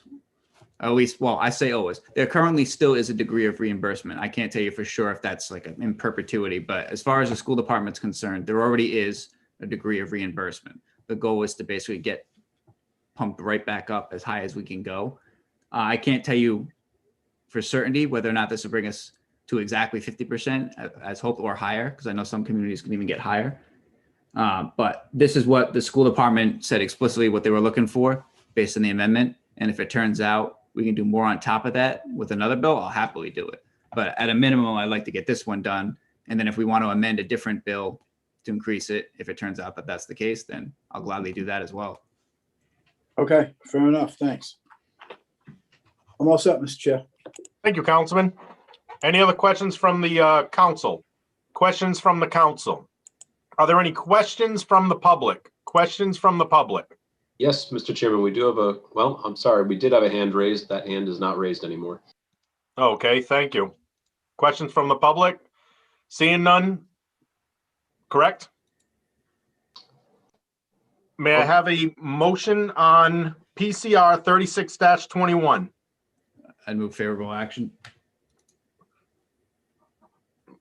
Second. Thank you. We have a motion for favorable, a second. All those in favor? Aye. Thank you. The time is now 6:27 and health, education, and welfare is closed. Councilman, Yes. you need to amend it. Yeah. Oh, for crying out loud. Thank you so much. Thank you. You're welcome. Glad somebody caught it because even I forgot. So solicitor, what's the since I already called the So, vote? We didn't close. So Councilman Sinapi had originally indicated, and we could act on the motion that he was first raising, which was an amendment to line 43 to delete the number 2018 and insert in its place 2022. We can act as that motion is in priority because it was first made. Is there a second? Second. Oh. And this is the amendment, not as amendment. This is on the amendment. Correct. Thank you. So the motion is made. Councilman McElroy seconded it, correct? Yes. Thank you. On the amendment, all those in favor? Aye. Aye. Thank you. Now we vote as amended. May I have a motion? Favorable action. Second. I have a motion for favorable. I have a second. All those in favor? Aye. Aye. Aye. Solicitor, we do that legal and good? That is it for business before the committee. Thank you so much. The time is now 6:28. Thank you so much for the reminder, everyone. Lynn, thank you. And health, education, welfare is closed. Next up, we have the ordinance committee. This is Chairman Sinapi, Councilman McElroy, Councilman Ricks. And it is in order to proceed. Lynn, you can ignore my email. I'm blind. I apologize, David. You're all set? Yeah. All right, now ordinance, do we have everybody handy? I see McElroy, I see Ricks. Looks like we're good. So ordinance will convene at 6:29 p.m. First up, we have acceptance of several sets of minutes. So first off is December 21st, 2020. Oh, actually, some of the people were not on the committee at the time for that first one. I believe Council President has them, I believe. Yep, Or my I was point. I was on this committee. Same, but I don't think McElroy or Ricks were. Okay, so I'll make the motion for favorable action on the minutes of December 21st. Second. All in favor? Vote aye. Aye. Thank Thank you. you. Next is January 6th, 2021. I think everybody was right on by that point. So do we have a motion for acceptance of those minutes? Move acceptance of the minutes of January 20, 2021. Second. All in favor? Aye. Aye. Next, we have the minutes for January 20th, 2021.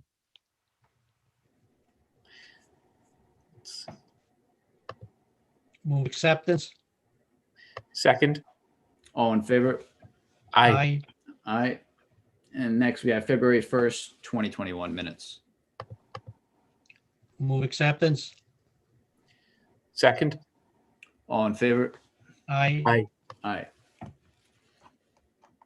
Next, we have ordinance PCO 10-19, ordinance in regards to water discharge. Councilman Lattiser, Hold till April 5th.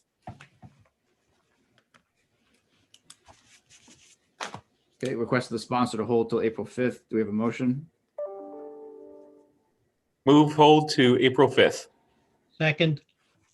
All in favor? Aye. Aye. Aye. Next, we have PCO 9-20, ordinance in regards to amending chapter 40-30, PCO 8-18, smoking prohibited in public schools and on school grounds. Councilwoman Travis. Yes, I'm gonna continue that to April 19th because I finally got some group together. We're gonna be meeting in a week or so. So April 19th, please. Do we have a motion? Make a motion to hold to April 19th. Second. All in favor? Aye. Aye. Aye.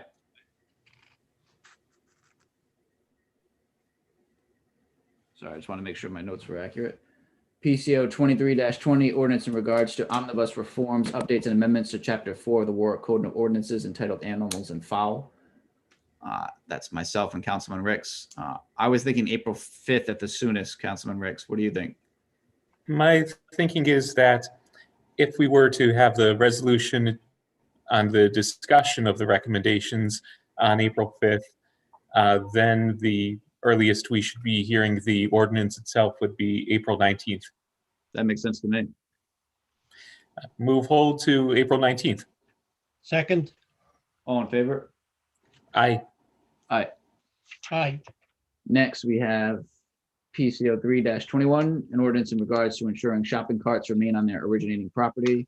That's me. I'm going to hold that till April 19th for now. Second. All in favor? Aye. Aye. Aye.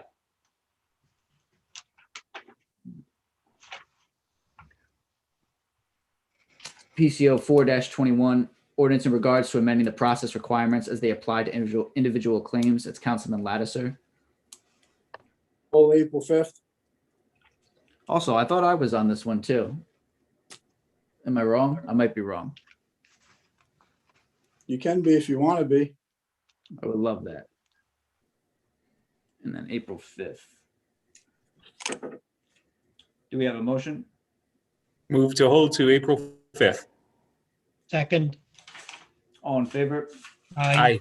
Aye.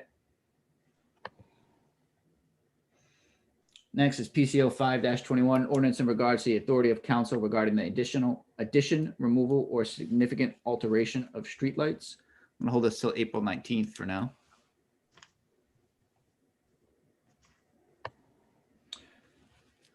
Get anyone second? Second. All in favor?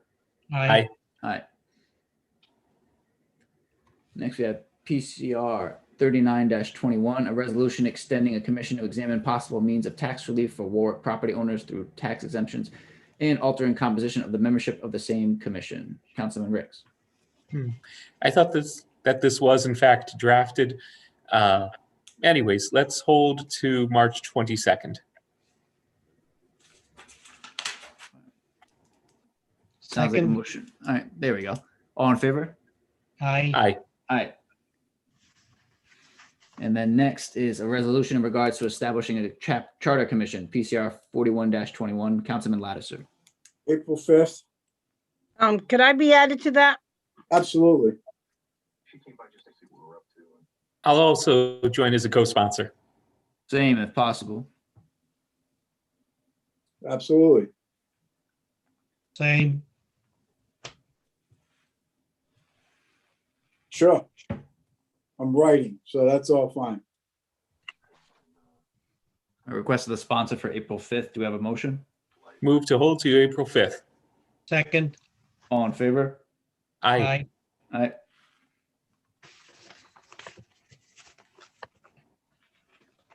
It appears to be the extent of the ordinance docket, unless I missed something, Lynn. All set. Alrighty, ordinance will cease at 6:35 PM.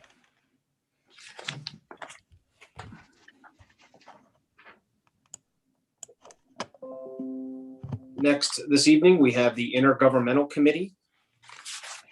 This is Chairman McElroy, Councilman Sinapi, Councilman Foley, and you are in order to proceed. Okay, the Intergovernmental Committee comes to order at 6:36.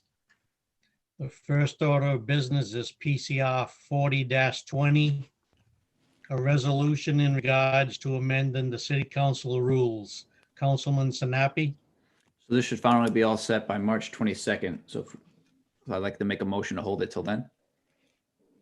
do we have a motion? Hey, the hold till March 22nd, is that what you asked for? Yes, please. I so, All right, I'll second it. Oh, we have a motion and a second. All in favor? aye. The next one is PCR 79-20, resolution for engineering to create a Buckeye Brook project. Councilman Howe, Hold until March 22nd, please. So moved. do I have a second? Second, I have a motion and a second. All in favor? aye. The next is PCR 35-21, a resolution to the governor and the Rhode Island General Assembly to allocate $8 million of the new stimulus monies to after-school and summer programs. Councilwoman Travis, Yes, thank you, Mr. Chairman. This, I'm to do this favorable action.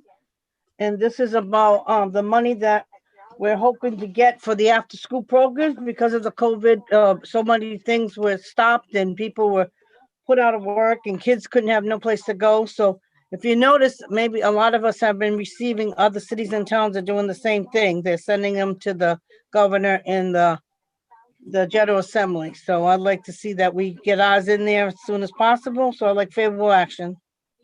okay, any questions from the committee? Any questions from the council? Any questions from the public? No, council, council president had his hand up. Council President? Thank you. No, I just want to thank President Pro Tem Travis for bringing this forward. She is right. I'm starting to see more and more cities and towns going after this money as well. She was right on top of this when she saw that. She got it drafted, got us all as co-sponsors. So, I think we all want to support this. So I just wanted to thank the councilwoman for her leadership on this, and hopefully we'll be at the front of that. So thank you very much. Thank you. Thank you very much. Any questions from the public? Hearing No, none, Mr. do I- Chairman. Hearing none, do I hear a motion? Motion for favorable action, Second. I have a motion and a second. All in favor? aye. Aye. Okay. Thank you. The next is PCR 40-21, a resolution extending the commission to review and make recommendations to Chapter 4 of the Warwick Code of Ordinances entitled Animals and Fowl. Councilman Ricks? Thank you.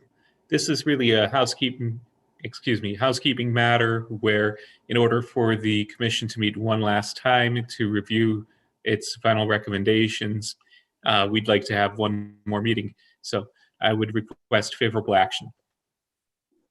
Okay. Any questions from the committee? Any questions from the council? Any questions from the public? No, sir. Hearing none, do I hear a motion? So moved. Second, Okay, I have a motion and a second. All in favor? Aye. aye. Okay, I believe that concludes the Committee on Intergovernmental Affairs that Mr. Chair, Mr. you Chair? have PCR 3821. Missed one. Number 4 on the agenda. It looks like we jumped over there. Oh, okay. Thank you. PCR 3821, a resolution in observance of Women's History Month. Councilman Ricks, Request hold to March 22nd. do I hear a second? Second. Okay, I have a motion in the second. All in favor? Excuse me, Mr. Chair, we need somebody else to make that first motion. Unless I heard incorrectly. So I heard a Councilman Ricks. So I would need someone on the committee. Yeah, I think he's right. So moved. Thank you. Seconded, Okay. Have a motion and a second. All in favor? aye. Aye. Okay. Okay, I think that does it. Right?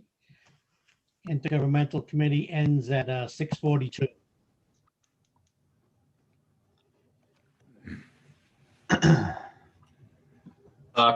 If the committees could bear with me for one moment while I catch up on all that paperwork from the last few minutes. Stand at ease, if that's okay.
Okay, thank you very much for that time. My understanding is due to some potential rules motions that may happen for the appointments committee, if the committees would like to resume if the appointments committee would like to resume following the convening of the full council at 7 o'clock, we could address those matters then.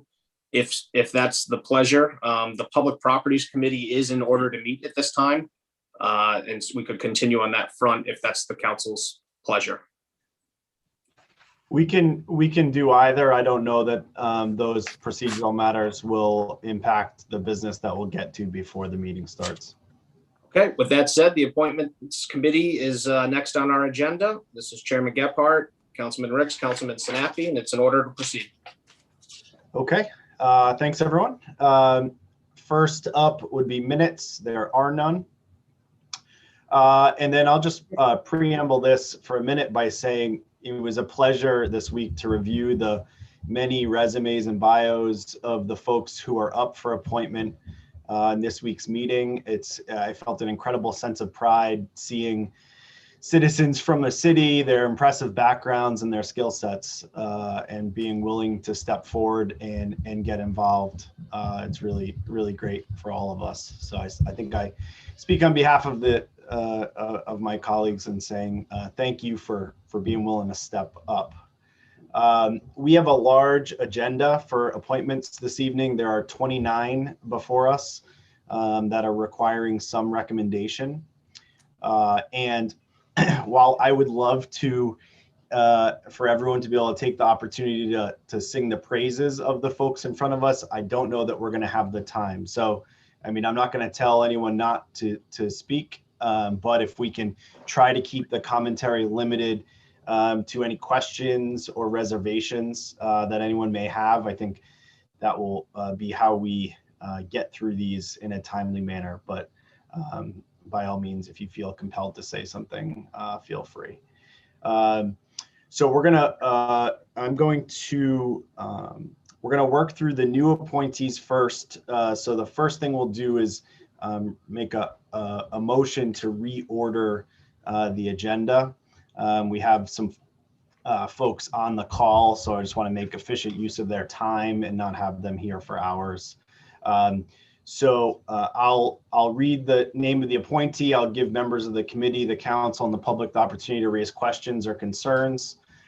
As I said, we'd love to spend time singing the praises of each individual, but just to maximize our efficiency, if you don't have any reservations or concerns, if you could just please hold. So before I start, I'd like to ask for a motion to reorder the agenda, and I have provided the solicitor a copy of that, and if that would be in order now, council, I can send that to the other members so they have a reference point in front of them. Thank you, Chairman.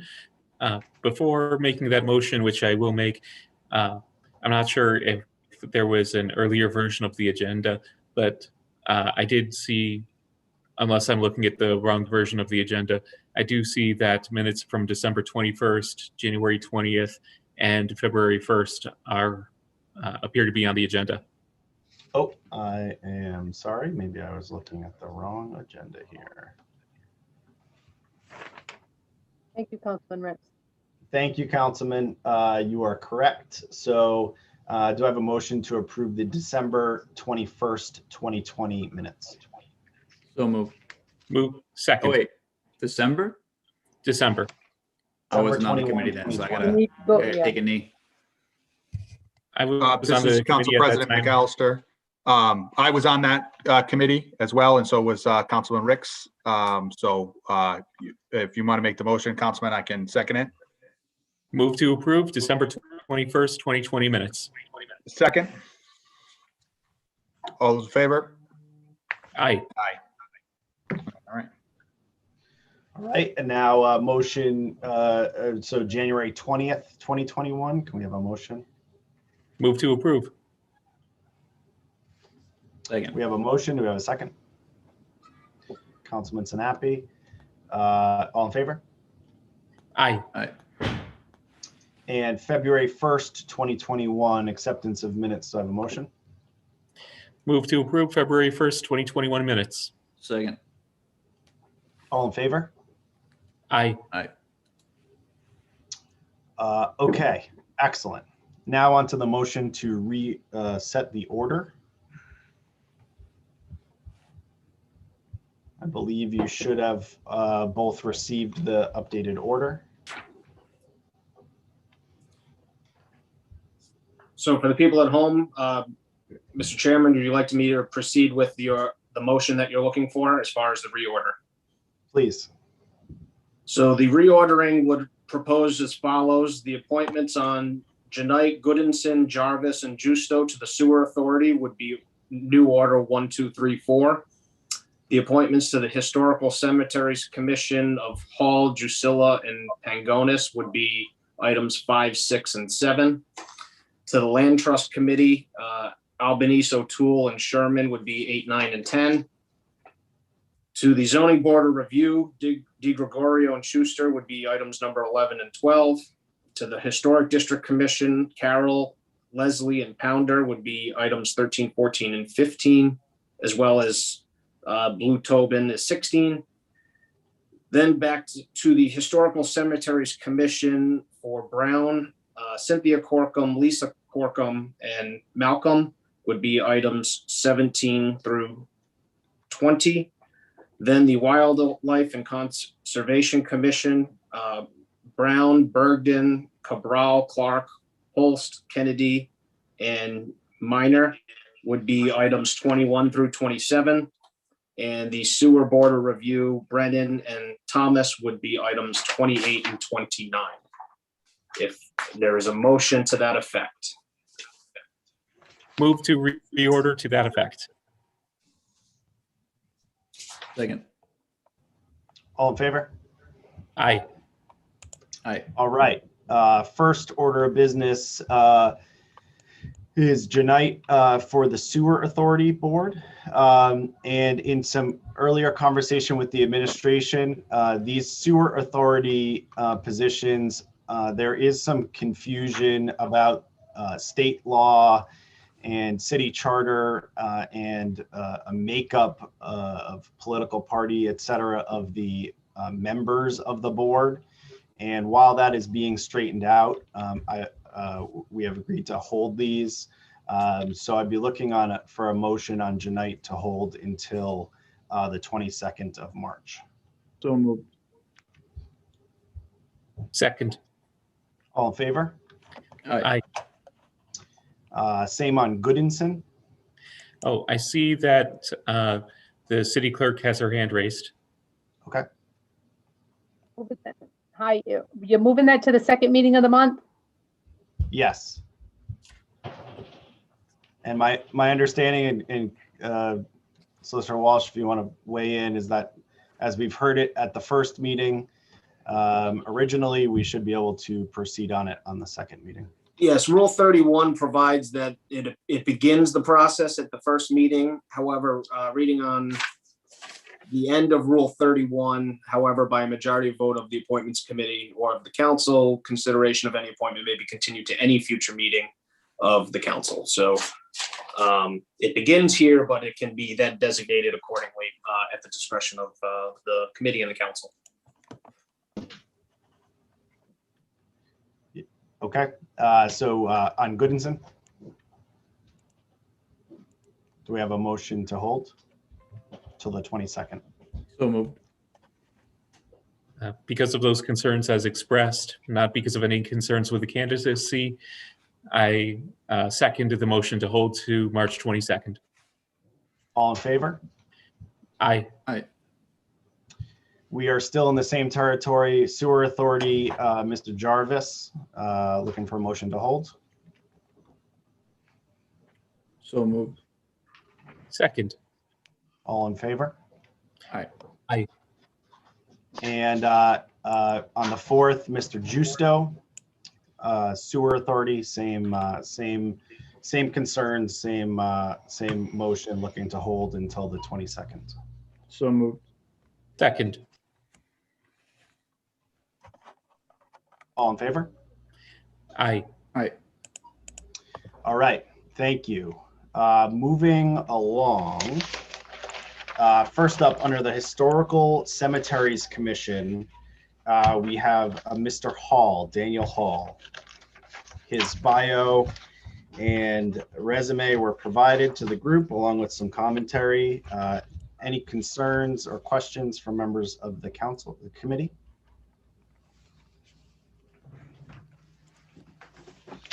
Hearing none, any concerns or questions from members of the council? Hearing none, any concerns or questions from members of the public? Members of the No, public? sir. Oh, I'm sorry. There actually is a question, Mr. Chairman. Okay.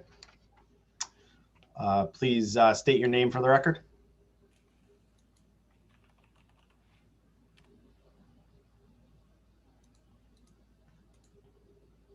I see that Chairwoman Malcolm appears to still be muted. Oops, okay, there I am.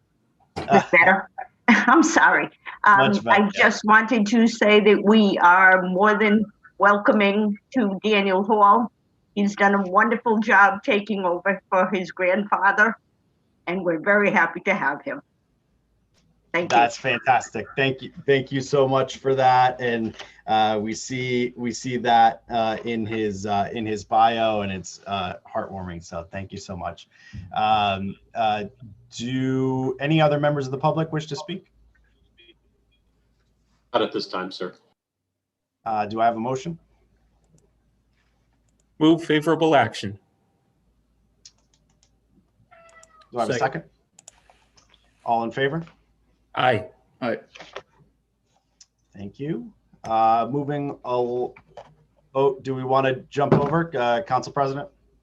Yes, please. We got 3 minutes until the next meeting, but people for the appointments, don't go far. We're just going to call the meeting to order.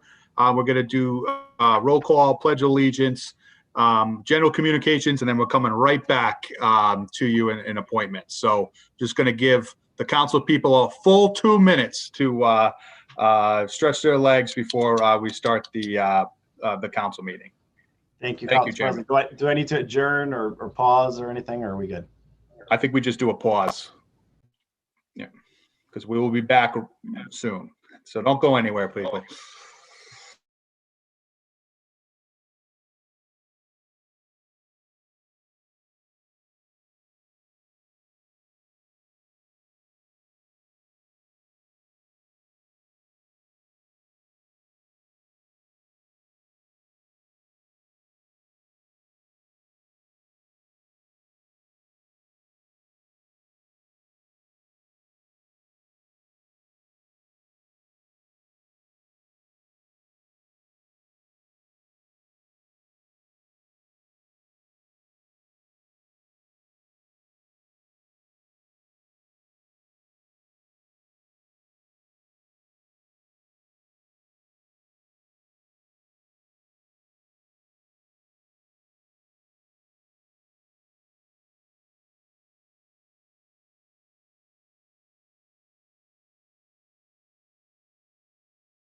We can see all the lovely faces from the council.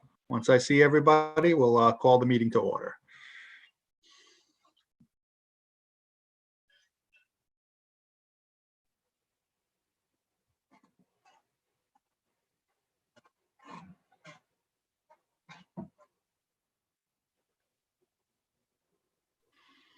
All right, looks like we have everyone.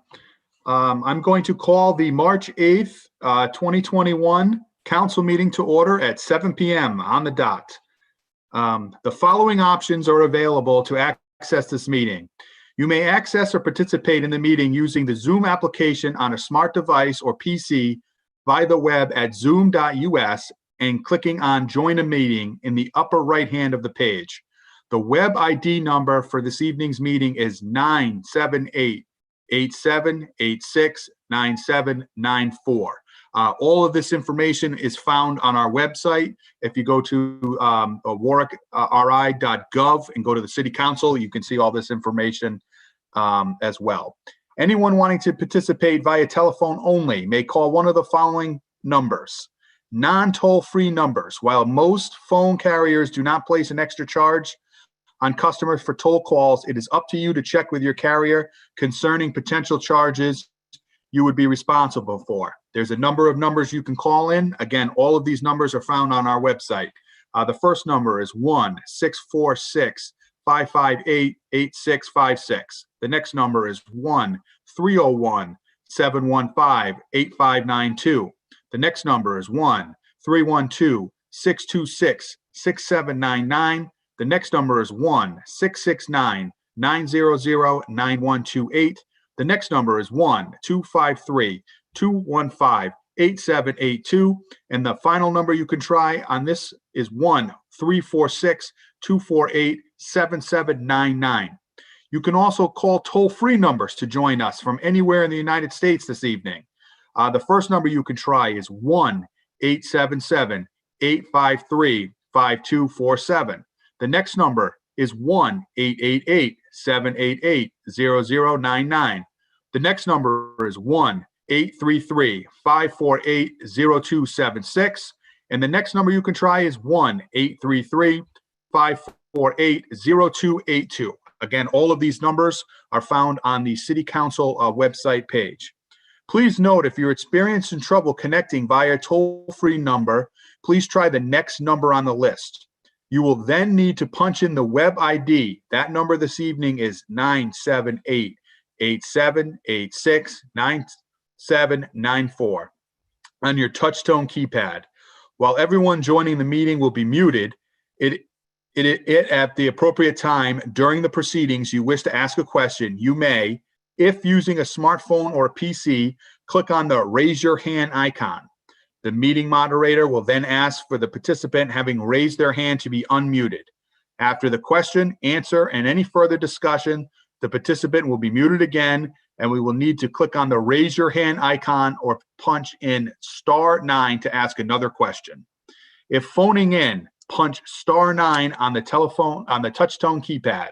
The moderator will indicate when it is your turn to comment or ask a question. Again, all of that information is on our website this evening. At this time, I would like to ask the clerk to call the roll.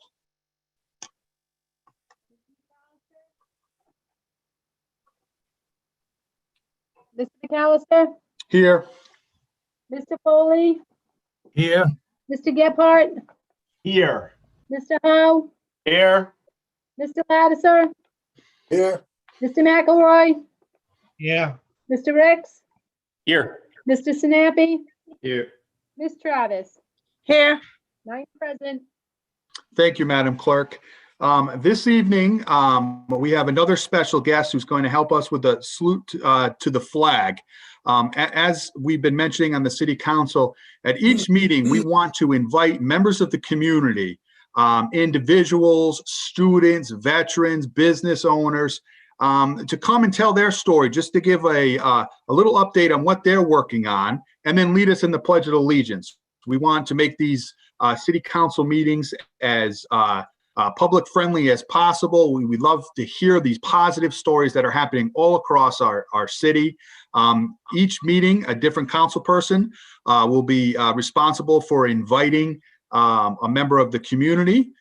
So please reach out to your council person or any council person if you know of somebody, or if you want to nominate somebody. Just please, we love to hear these stories of the people that are really helping our community. And on that tone, this evening, we invited Lauren Slocum from the Central Rhode Island Chamber of Commerce. So they are located right across the street from City Hall. They are a true leader in our community, especially during the COVID crisis. Our small business community has been really hurt these past years, and the Chamber of Commerce, they lead the way on this. They help small businesses with so many different things, different programs, breaking down the information that is coming from the federal government. I could go on, but that's why we invited Lauren here to speak about the great things that is happening with the Central Rhode Island Chamber of Commerce, and then she will lead us in the Pledge of Allegiance. Lauren. Thank you very much, and our sincere appreciation to the Chamber for inviting me this evening. Very pleased to do this. So some of you are familiar with the Chamber, others are not. At the Central Rhode Island Chamber, we pride ourselves in being a true business partner, both with our members and the community at large. We've been involved in providing advice and guidance, direction, training, resources. We build relationships, and at times, as we've had, especially in this past year, to jump in and really take a leadership role, not only for our members, but for the other businesses within our community. So in this past year, aside from all of the normal things that we do with networking and all of them that I listed, we've distributed PPE to over 600 companies, over 50,000 masks, gloves, sanitizer, face shields, outdoor heaters, tents, igloos, an assortment of things. We've helped businesses with their PPP applications and their EIDL loan, Restore RI grants. We've also worked, and some of you have referred people to us, and we thank you for that. And we've worked to help people restructure and remodel their business. Some have had to flip on a dime, and how they've handled their business, what they've offered for services, they've had to totally restructure because of the guidelines and the restrictions in place. So we're excited to be part of the Chamber and the community. We're excited to have those that we've been able to work with and look forward to more. And we want people to know they've got a friend in business. When you're not sure who to call us. We'll help to connect you to the person you need to meet. So I thank you again. And if I could ask you now, please, to stand and join me in the Pledge of Allegiance. I pledge allegiance to the flag of the United States of America and to the republic for which it stands, one nation, under God, indivisible, with liberty and justice for all. Thank you again.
Lauren, thank you so much. Again, unbelievable work that you and the Chamber is doing to help our community.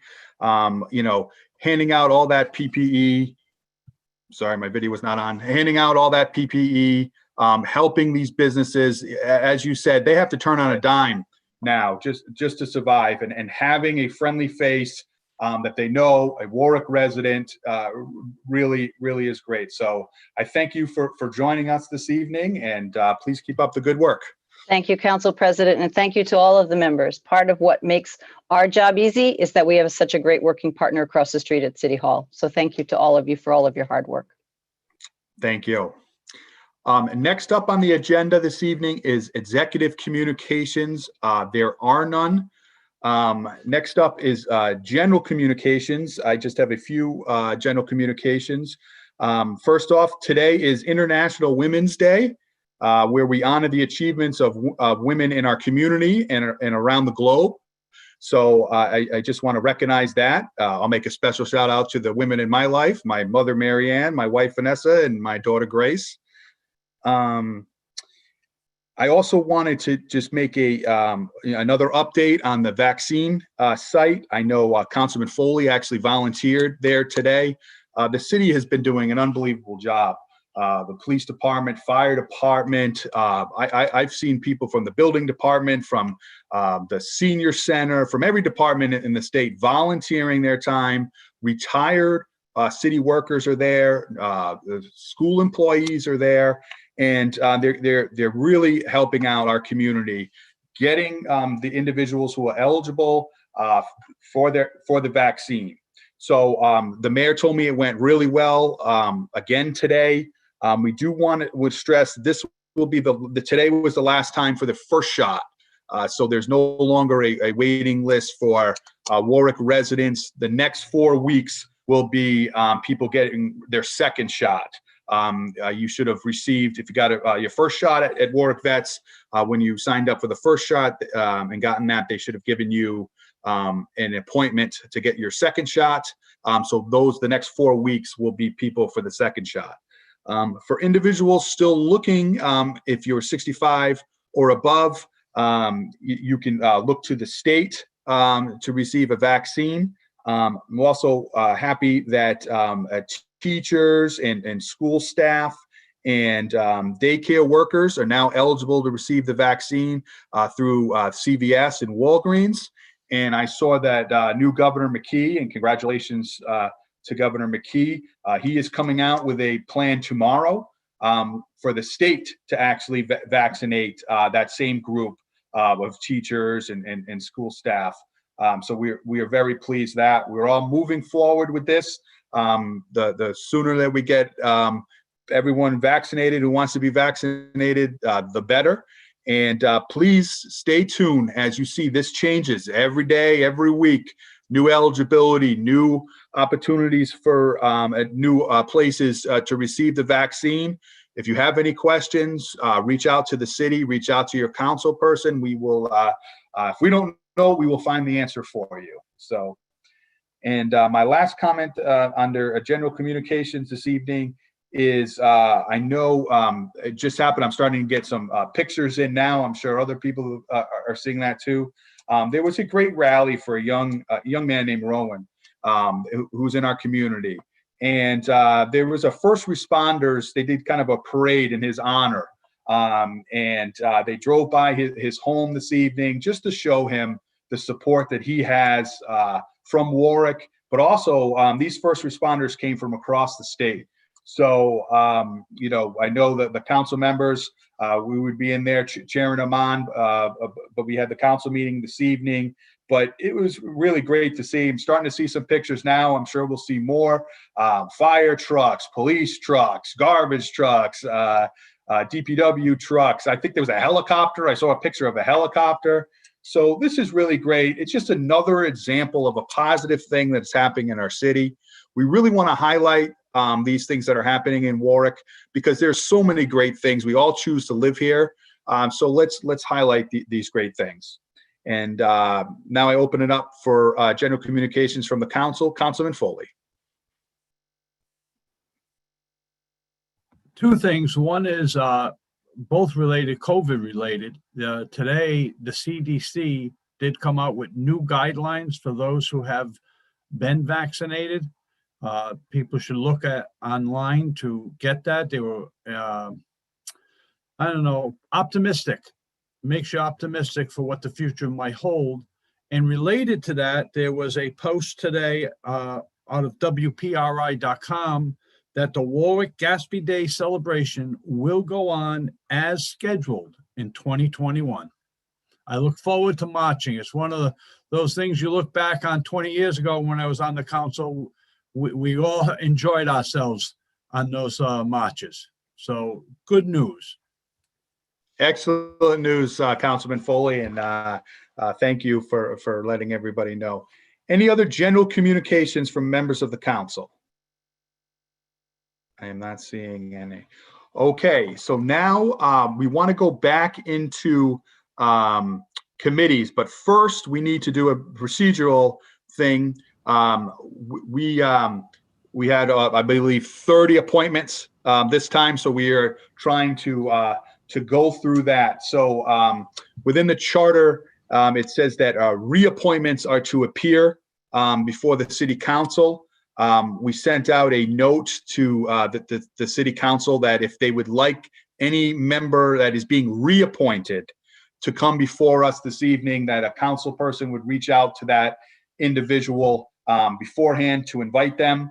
And if not, because these people are being reappointed, they're doing the work that we are not going to require them. Well, I'm going to ask for a motion to not require them to come before us this evening with the extra step with Zoom and whatnot. We were thinking that this may be the most efficient way. Again, we made the opportunity for any council person to ask any person being reappointed to come before us.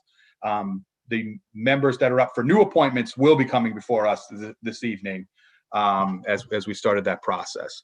So if this is to the council's pleasure, I'm going to ask Chairman Gephardt to make a motion to waive the requirement this evening for these reappointments to come before us.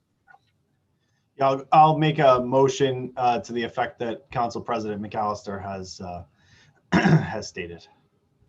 Do we have a second to that motion? Second by Councilman Ricks, Councilman Howe, Councilman Foley. Any questions on this? Again, this is just for this evening with the number of reappointments that we are just this evening for this agenda that we would waive the requirement they have to come before us this evening. Hearing none, the clerk will call the roll.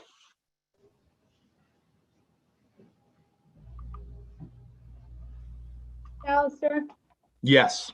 Mr. Foley, Yes. Mr. Gebhardt, Yes. Mr. Howe, Yes. Mr. Lattiser. Yes.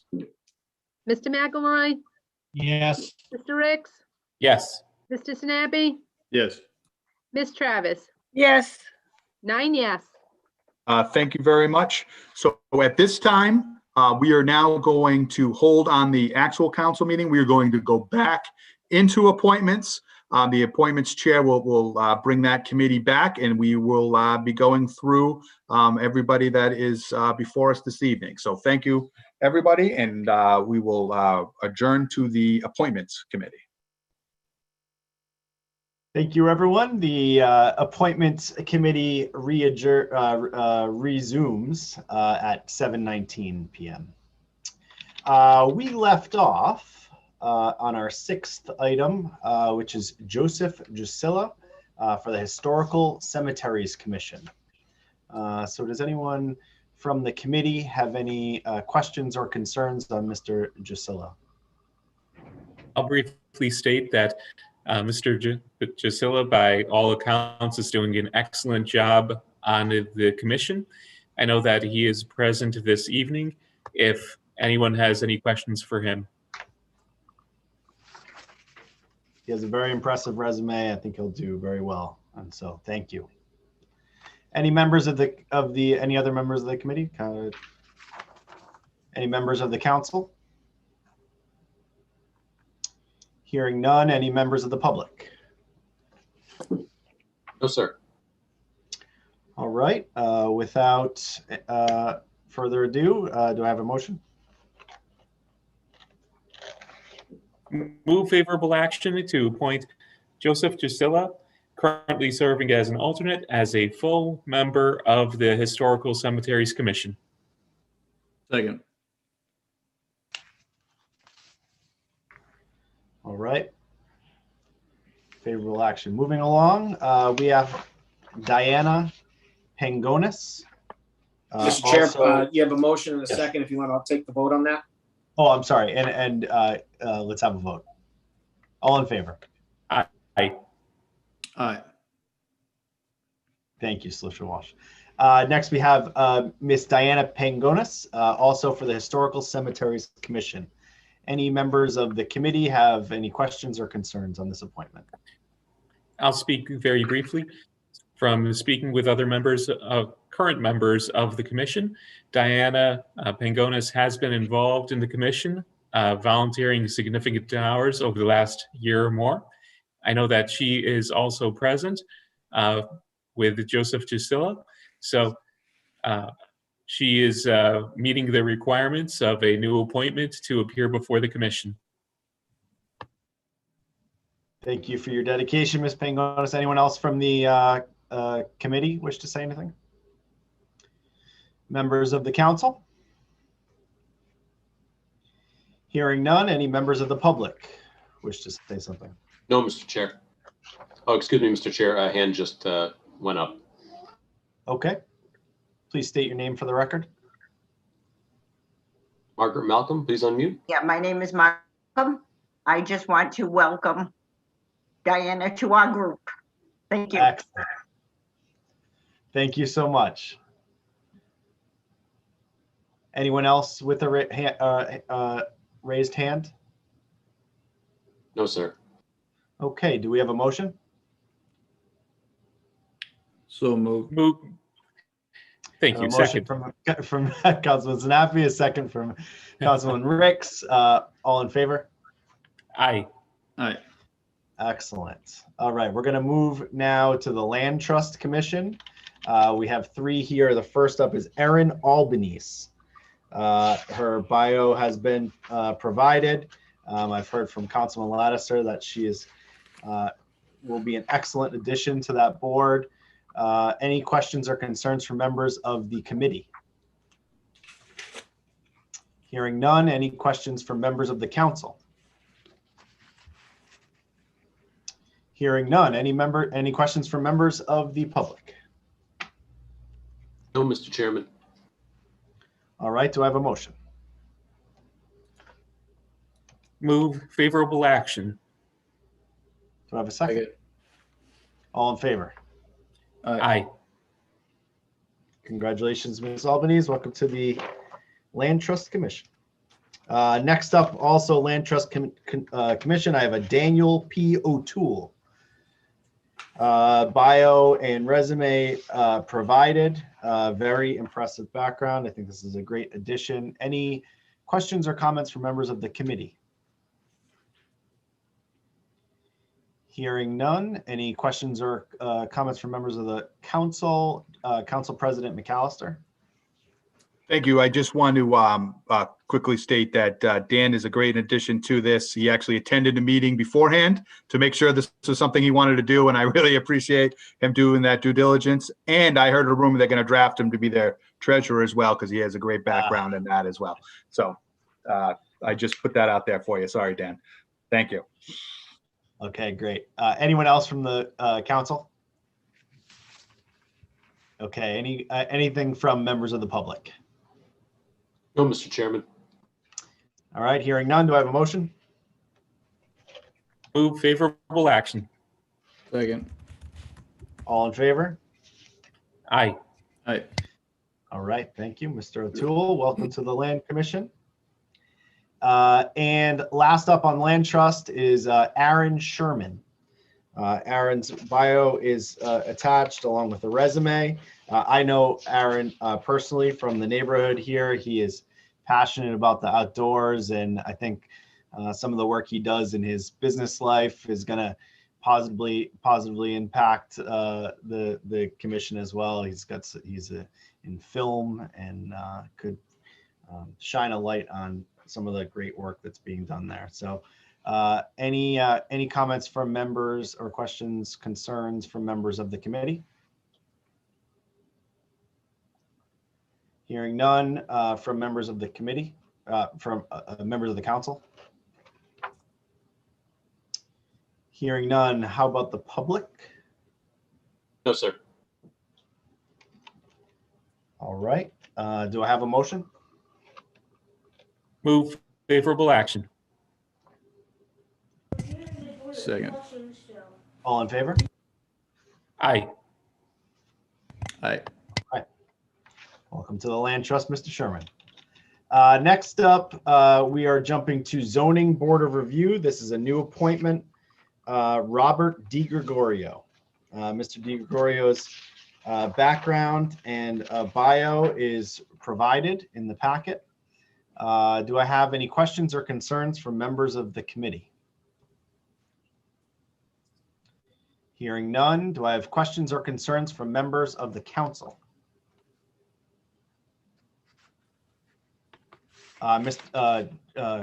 Councilman Foley, you're muted. I just want to speak to Mr. DiGregorio's integrity and knowledge. I've known Bob for close to 30 years probably now. And he is a gentleman in all aspects of his professionalism. And it would be a pleasure to have him on our board. Thank you. Just wanted to add my voice. Absolutely. No, we can see he's got a deep background in real estate and has served on a great many very important boards and committees in the city. So thank you very much. Any other members of the council?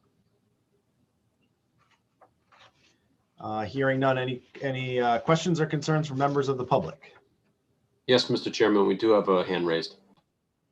All right, please state your name for the record.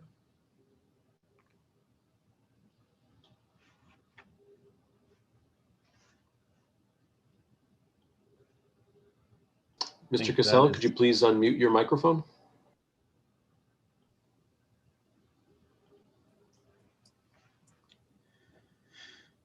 Mr. Casella, are you there?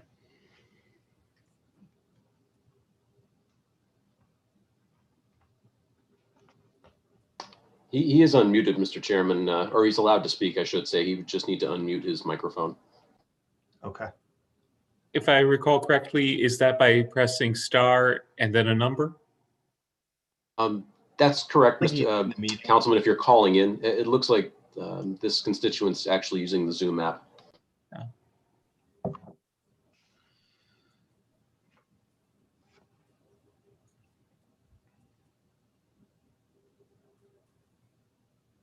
You got me now? We got you now. I'm sorry, I was pushing another unmute. It's okay, you're live. Probably the worst thing you want to hear from me is unmute.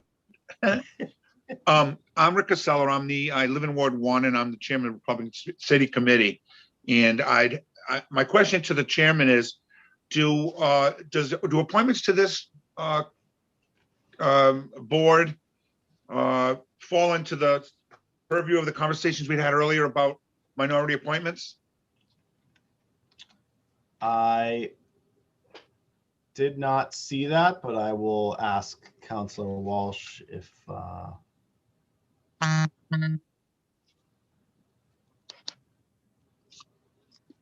Hello? Mr. Casella, I don't see the similar language to what we saw in the sewer, but Okay. Councilor Walsh, I don't know if you want to comment. It's 902.1. Okay. I'm doing just a similar review, just to double check. If can indulge for a moment.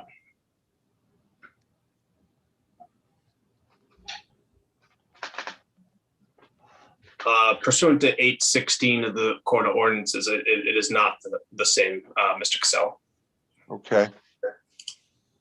So it doesn't have a provision requiring minority appointments? The zoning board of review, ordinance 816 for everyone at home, reads, there shall be a zoning board of review, which shall consist of 5 members appointed by the mayor, subject to confirmation by the city council for terms of 5 years and until their successors are appointed and qualified. The members first appointed shall serve for terms of 1, 2, 3, 4, and 5 years respectively, and thereafter, one member shall be appointed each year for the term of 5 years. There shall be a sixth or auxiliary member of said board appointed by the mayor, subject to confirmation by the city council in accordance with state law. And then it talks about some of the scope of what they do. Okay, thank you. Welcome. Yeah. Mr. Cascella, did we answer your question sufficiently? I think so. You know, what you, yes, you answer my question with obvious, you know, ordinances and codes and things.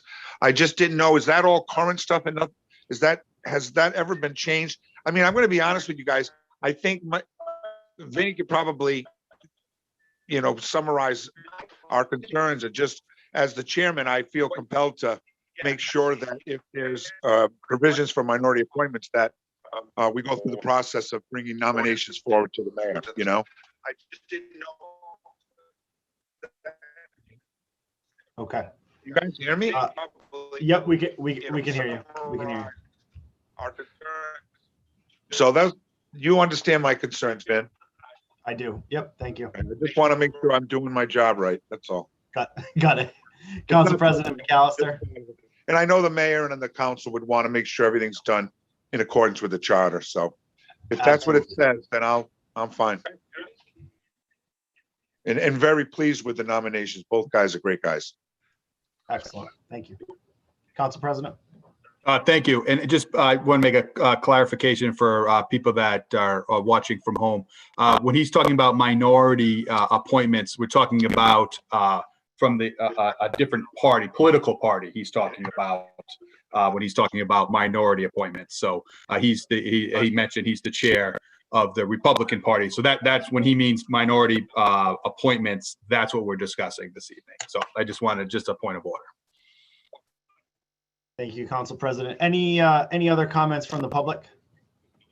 No, Mr. Chairman, not at this time. All right, hearing none, do we have a motion? So moved. Second. Sorry, what would you like to move, Councilman? Move for favorable action on the appointment. Thank you. Seconded. All right. Aye. All in favor?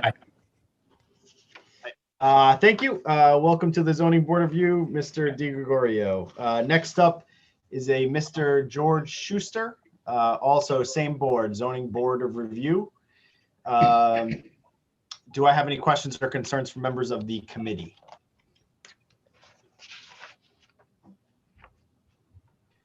Hearing none. Do I have any questions or concerns from members of the council?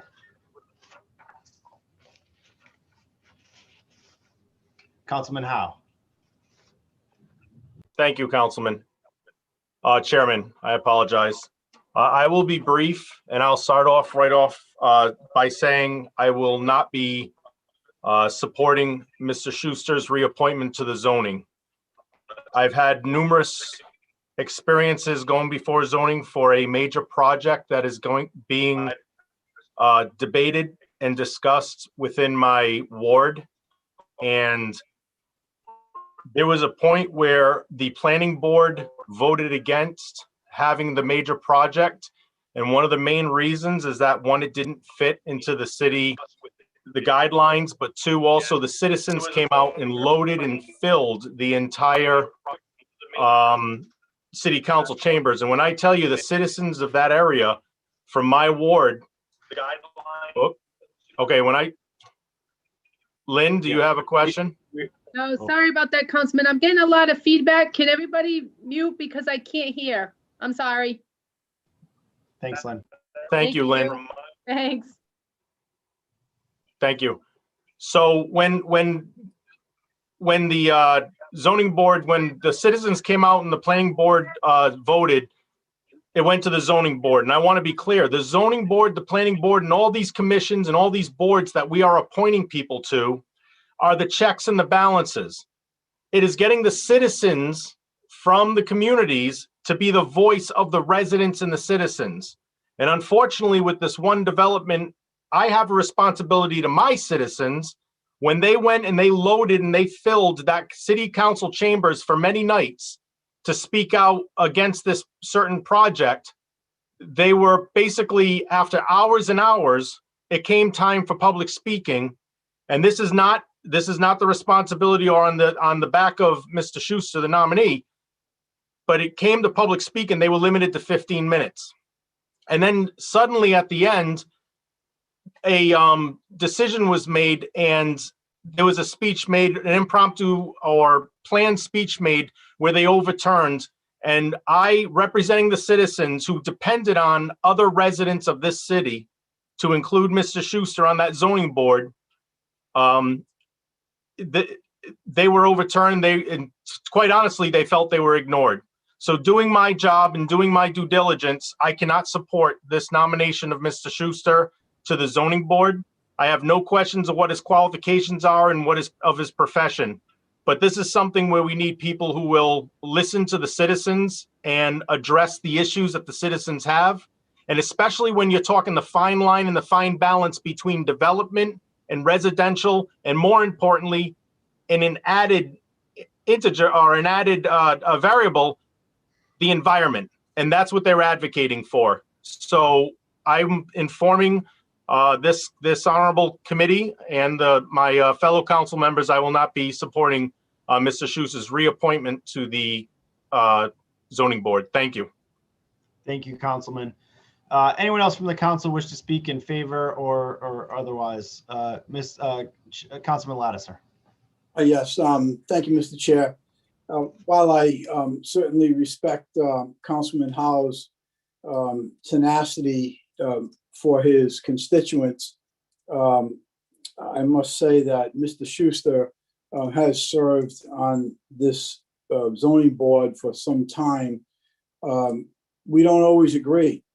There are things that we disagree on. There are things that we agree on. And I think in the grand scheme of things, when decisions are made on the zoning board, particularly the zoning board, I don't think that it's fair to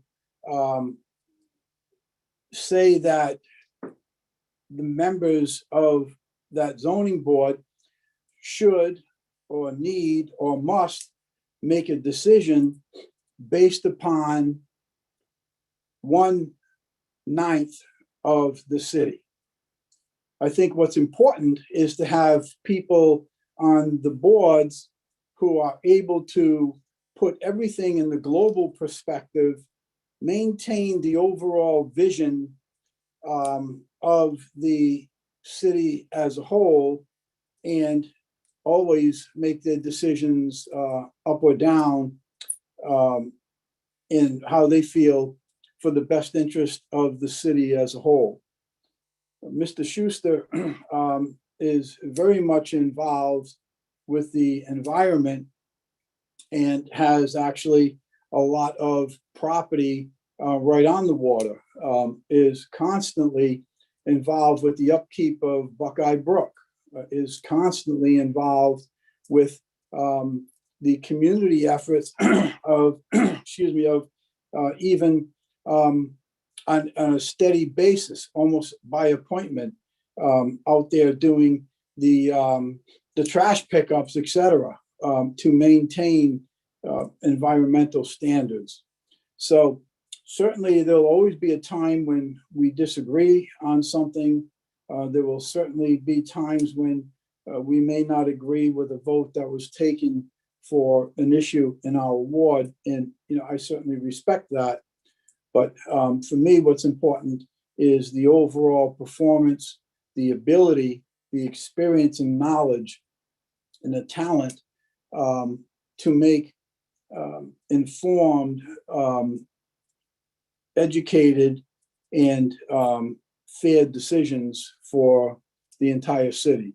And there's no doubt in my mind that Mr. Schuster certainly fills all of those prerequisites to continue serving on this board and to continue to provide his legal background, his legal experience, as well as his performance with his own individual manners of protecting our environment here in the city.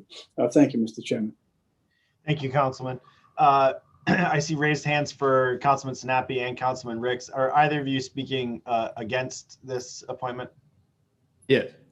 Yes. Okay, well, Councilman Sinapi, you can go first. Well, given Councilman Howe's rendition of events, especially the one particular meeting where Mr. Schuster, for whatever reason, listened to a long evening, from my understanding, of testimony, and rather than seeming to make a decision based on that, he pulled out a pre-prepared speech and read that off, which is the opposite of what I like to see. And frankly, we want someone there who can make a decision based on the evidence presented, not make a decision based on what they've decided prior to that. We wouldn't want any of us doing that either. That's not right. So I can't speak to his character as a whole. I'm not even sure if I've ever met Mr. Schuster, frankly. However, I can speak to what I've been told by Councilman Howe, and that's enough for me. Thank you, Councilman Sinapi. Councilman Ricks. First, I'll say that this is an issue where I always, when discussing or voting upon a nominee, go back to the standard that it is a nominee of the mayor's decision.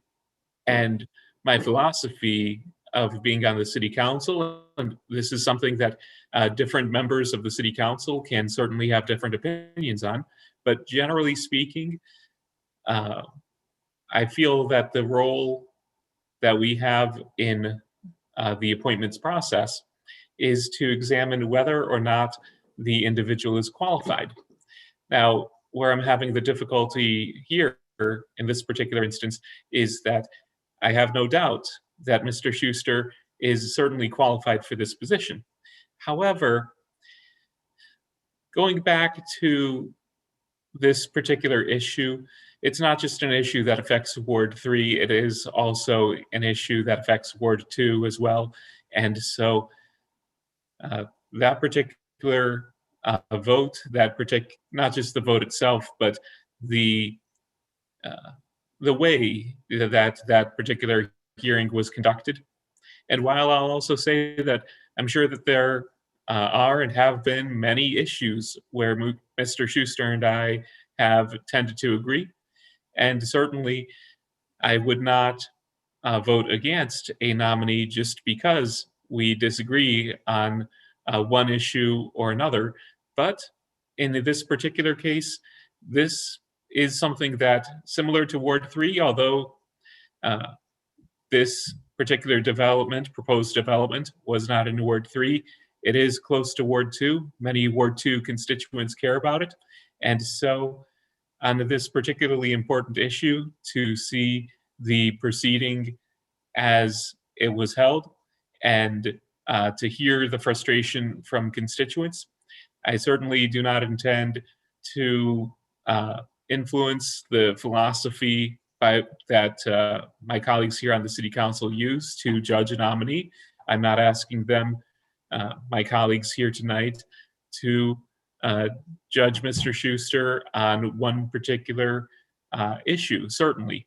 But for me to vote my conscience on this issue, and for me to take not just the general view of qualifications, but I suppose refine that philosophy of mine to look at qualifications in terms of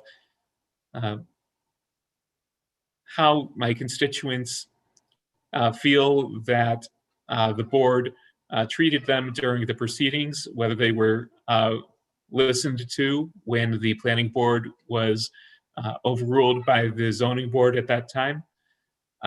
Based on that issue, based on how that hearing was held, and Mr. Schuster's participation in that vote and discussion, unfortunately, I will have to intend to vote no. Thank you. Thank you, Councilman. Any other members of the council wish to speak for or against this particular appointment? Councilman McElroy.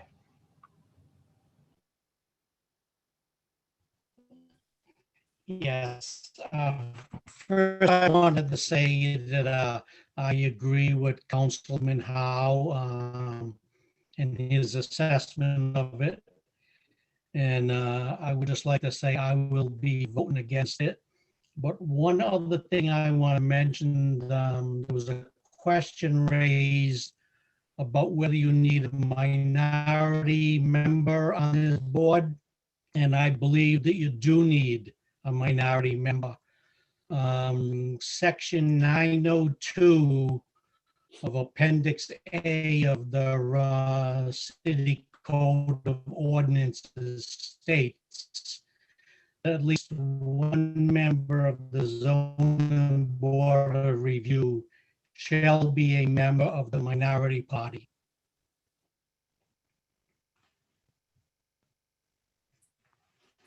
Is that all, Councilman? Yes, Mr. Chairman. Thank you for adding that. Thank you for the clarification. Solicitor Walsh, I don't know if you want to take a look at that. I can pause here if you want to pull that up.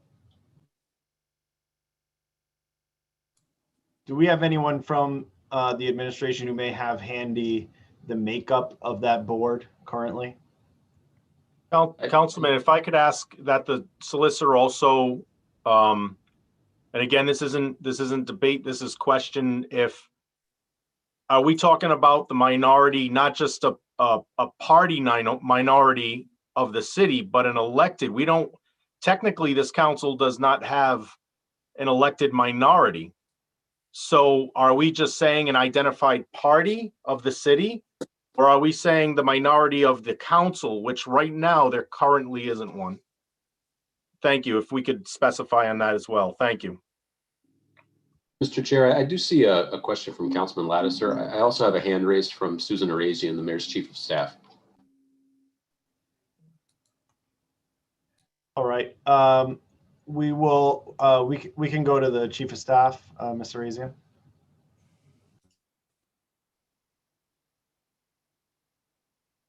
Good evening, members of the council. Good evening. Good evening. I just wanted to clarify, was there a question about the current composition of the members of the zoning board as far as party affiliation?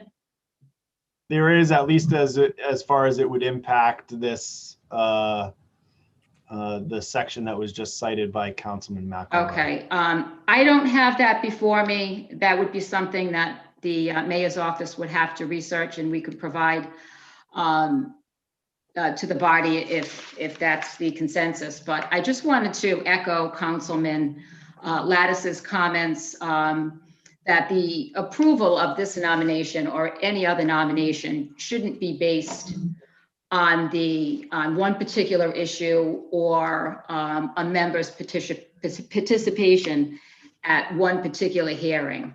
Rather, it's always been, past practice that it should be based on the individual's qualifications and ability to carry out the role as a member of the board he or she sits on.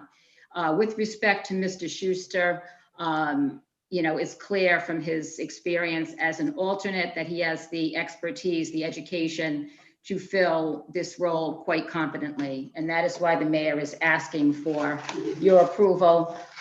Councilman Lattiser did a very good job of clarifying, I think, the specifics of this issue. So I'm not going to belabor that. I just wanted to reiterate the mayor's support to Mr. Schuster. Thank you. Thank you. We'll go to Councilman Lattiser. Sorry, Councilman, before you go, are there any members who have not yet spoken who wish to speak? Okay, and hearing none. Solicitor Walsh, do you have anything to add? Yes, so I would like to reflect on the record. I read from the charter, section 816 of the charter regarding the zoning board of review. does not have that language in it. So there is some supplementary information as read by Councilman McElroy as it relates to what's in our zoning ordinance. And at the end of section 902 of the zoning ordinance, there is a provision that states that at least one member of the zoning board of review shall be a member of the minority party. That said, unless there's the information available to all of us of what the current composition of the members of that board currently is that we can certify in order to fulfill the obligations of the ordinance. The charter is, it's permissible under the charter, but this zoning ordinance piece needs to be double checked. So I would recommend we hold at this time on this particular nominee. Okay.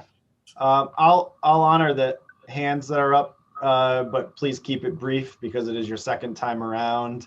And I would concur with Solicitor Walsh that given that we may not have all the information, we may just want to add this one to the 22nd docket and we can circle back around for it. So Councilman Lattiser, please again, be brief if you. Thank you, Mr. Chair. It's somewhat of a follow-up from Councilman Howe's comment.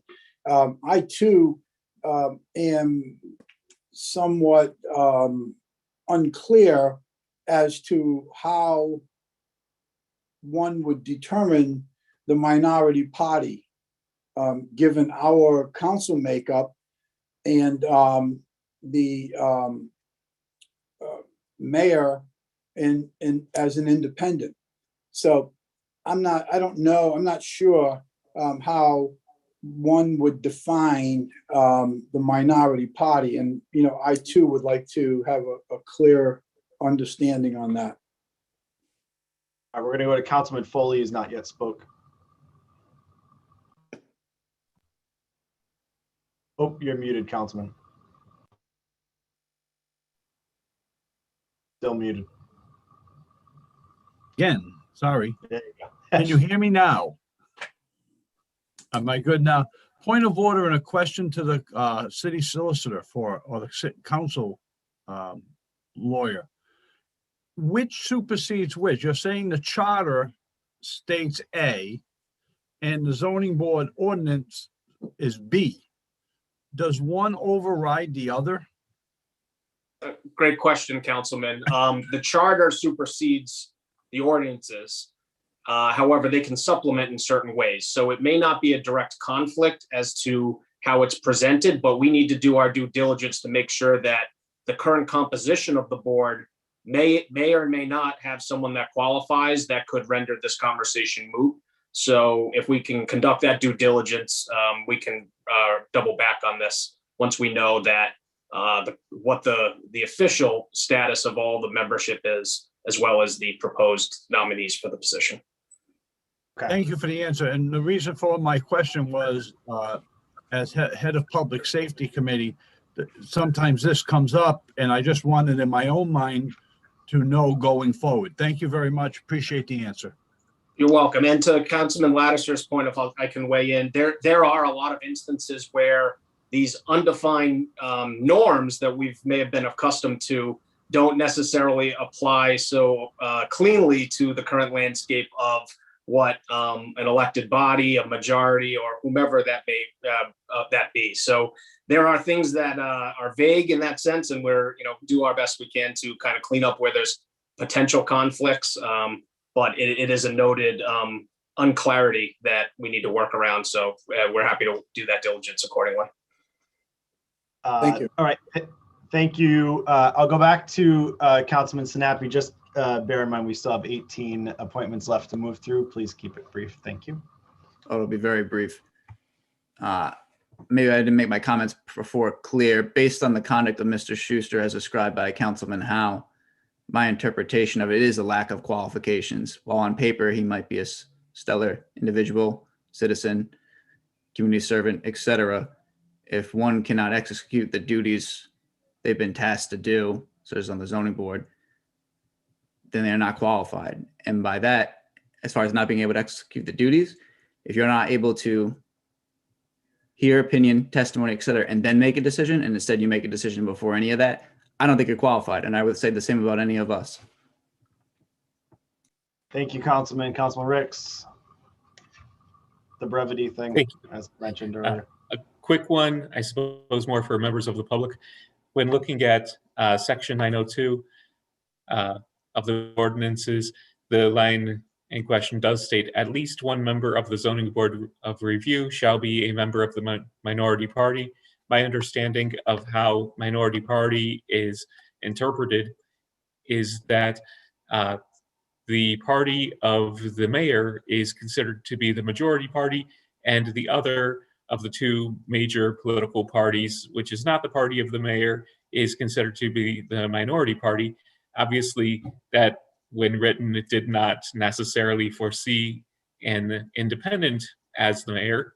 However, I will say that in the spirit of the ordinance, I think that it is entirely proper that we have it as one of the 5 members of the zoning board, a Republican who, and how this is typically determined in the context of some other, at least one other board or commission, is that the Republican chair or the Republican city committee puts forward a list of nominees of that political party, and the mayor chooses one. Now, I think that, you know, these ordinances, there might be some cleaning up to do, because if the state of Rhode Island, for example, ever makes it easier for political parties to be formed, we don't necessarily want a situation where we have 6 different political parties that are active and 5 seats, and then we run into a bit of a problem. But that's another story for another day. Thank you. All right, thank you. Oh, hi. If I may, Solicitor Walsh, can we end debate, and can I ask for a hold on this, or do we need to keep it open? That's at the discretion of the committee members on how they would like to proceed, if there's any other motions or discussion. But otherwise, per our guidances, we'd like to have more time to make sure that we button this up correctly, and that, you know, we're following all appropriate laws. And so from the legal perspective, we would request more time to be able to do this, but it is still up to the council on the committee on how they would like to proceed. Motion to hold till the next meeting. I believe that's March 22nd. 22nd, yep. Thank you. Second. Okay, motion made by Councilman Sinapi, seconded by Ricks. All in favor? Aye. All right, held until the 22nd on Mr. Schuster for the zoning board review. Thank you for that vigorous dialogue, and it's definitely, we are certainly in an interesting impasse here, and hopefully we can get some answers and get down to business in our next meeting on these. Next up is the Historic District Commission. Michael Carroll. Do any members of the committee have any questions or concerns on this appointee to the Historic District Commission?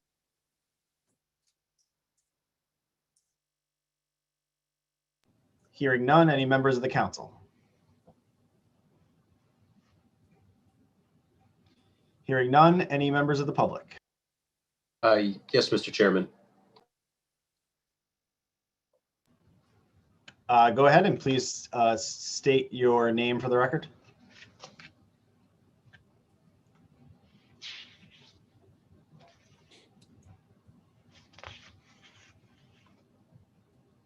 Mr. Schuster, if you could please unmute your microphone.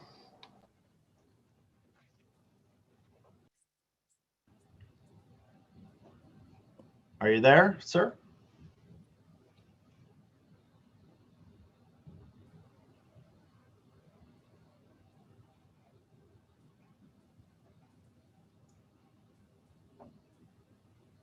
Anyone hearing anything? No, he may be having some technical issues, Mr. Chairman. I'm sorry, is that better? Perfect. Much, thank you. I don't know if it's appropriate in terms of process, because I understand the motion for my nomination has been held, but I wonder whether the council would give me 30 seconds or a minute to respond to factual allegations about my conduct at a former zoning board of review meeting that I feel were inaccurate statements of fact. I think that we are only permitted to hear on the current item, which would be the next item, Mr. Schuster, but we are 100% going to hear this again in our meeting on the 22nd, and I will absolutely give you the opportunity to speak on your own behalf there. Understood. I did raise my hand during the motion when it was live, but I understand you didn't see that in time. Okay, I do apologize. Yeah, when an item is held, I believe that the debate ends there. So we will absolutely give you a heads up when this is back on for the 22nd. And I thank you again for coming forward, and thank you for speaking up here. Thanks. All right, we are on to Historic District Commission. Any public comment on Michael Carroll? No other comments, sir. All right, with no other comment, do I have a motion? Move favorable action. Second. All in favor? Aye. Aye. All right. Thank you. Aye. And on to the Historic District Commission, Ginny Leslie. Any members of the committee have any questions or concerns? Any members of the council? Any members of the public? No, sir. And seeing no hands raised, do I have a motion? Move favorable action. Second. All in favor? Aye. All right, moving right along. Also on the Historic District Commission, Maxwell Pounder. His bio and a brief letter are attached. Any members of the committee have any questions or concerns on this appointee? Hearing none, any members of the council? Hearing none, any members of the public? No, sir. Hearing none, do I have a motion? Move favorable action. Second. All in favor? Aye. Aye. Aye. Oh, I see a hand up from Chairman Casella. Chairman Casella? If Chairman Casella could be permitted to speak. Hello? Yep, we can hear you. I'm sorry, guys. My phone died. I'm freaking out. I'm in the truck. Where we left off was there was some conversation with the council attorney regarding the minority. There were 3 items. One was, are you holding Mr. Di Gregorio's appointment as well until you get the full idea as to how the committee should be compiled? Mr. Casella, we moved favorable on Mr. Di Gregorio before we were alerted to that last line, although the last line does state that 1 member must be.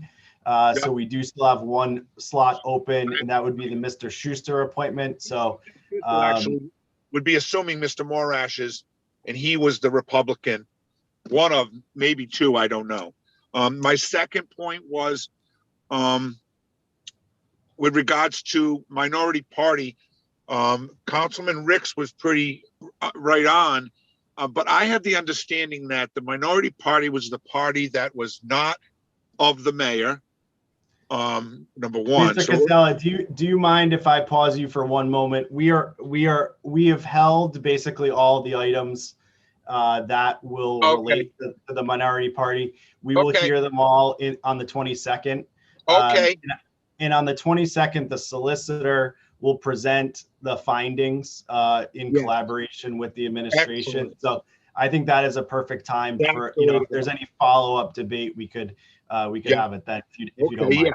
I thank you very much, Vinny, for your or Mr. Chairman, for your help with this. I'm just trying to make sure that as compelled by my body, I'm making sure that we all try to do things by the charter. And I know the mayor and I know everyone on the council would want the same thing. And I appreciate it. Thank you very much.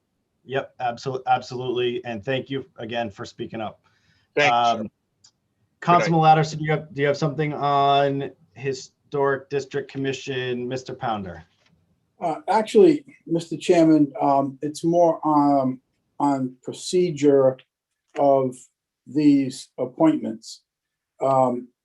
So I've listened to 2 additional appointments considerations since Mr. Schuster, and in both times it was asked if there are any comments from members of the public. In Mr. Schuster's case, there was a lot of dialogue that took place. And I don't recall the question of, or are there any questions or comments from members of the public? And if there were, Mr. Schuster had his hand up for some time and was not recognized. And I'm not blaming anyone, but this isn't the first time that people from members of the public have had their hands up, and for whatever reason or another, it wasn't noticed or they weren't recognized. And this was another example of that occurring this evening, when he did have his hand up to speak and wasn't afforded the opportunity to speak. And I don't think that is fair. Thank you, Councilman. Council President McAllister. Thank you very much. I believe that we should let the chairman run his meeting here. That item was held. It's going to be held on the 20th for the next meeting. Anybody will be able to speak on that. When an item is held, we do not have to go around and open it up for the public. The item is being held, so anybody will have the opportunity at the next meeting or whenever the meeting is going to be held. So no one is being shut down. Councilman Lattiser, I just asked that we let the committee run their committee here. We can also discuss this in the full council meeting as well. But no one is saying that he cannot speak. We're just saying that item was held, so he will have an opportunity to speak when it comes before us again. That is the Robert Rules of Order, and I think we should follow that this evening. And I thank you, Mr. Chairman. Councilman Lattiser, is it on the appointment currently in front of us? Actually, it's to comment on the council president's comments, if I may. Point of order, it's not germane.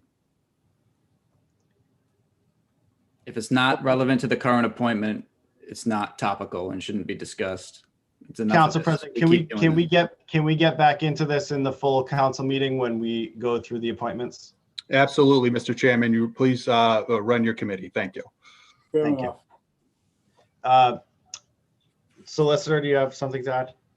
I was just going to remind members that the rules request that we confine remarks to the questions under the debate. And so this will be back before the full body later this evening, which time would be the appropriate venue to continue that communication if people see fit. I'm trying, sir. Would you mind reminding me where we are? I believe Mr. Pounder, but did we vote?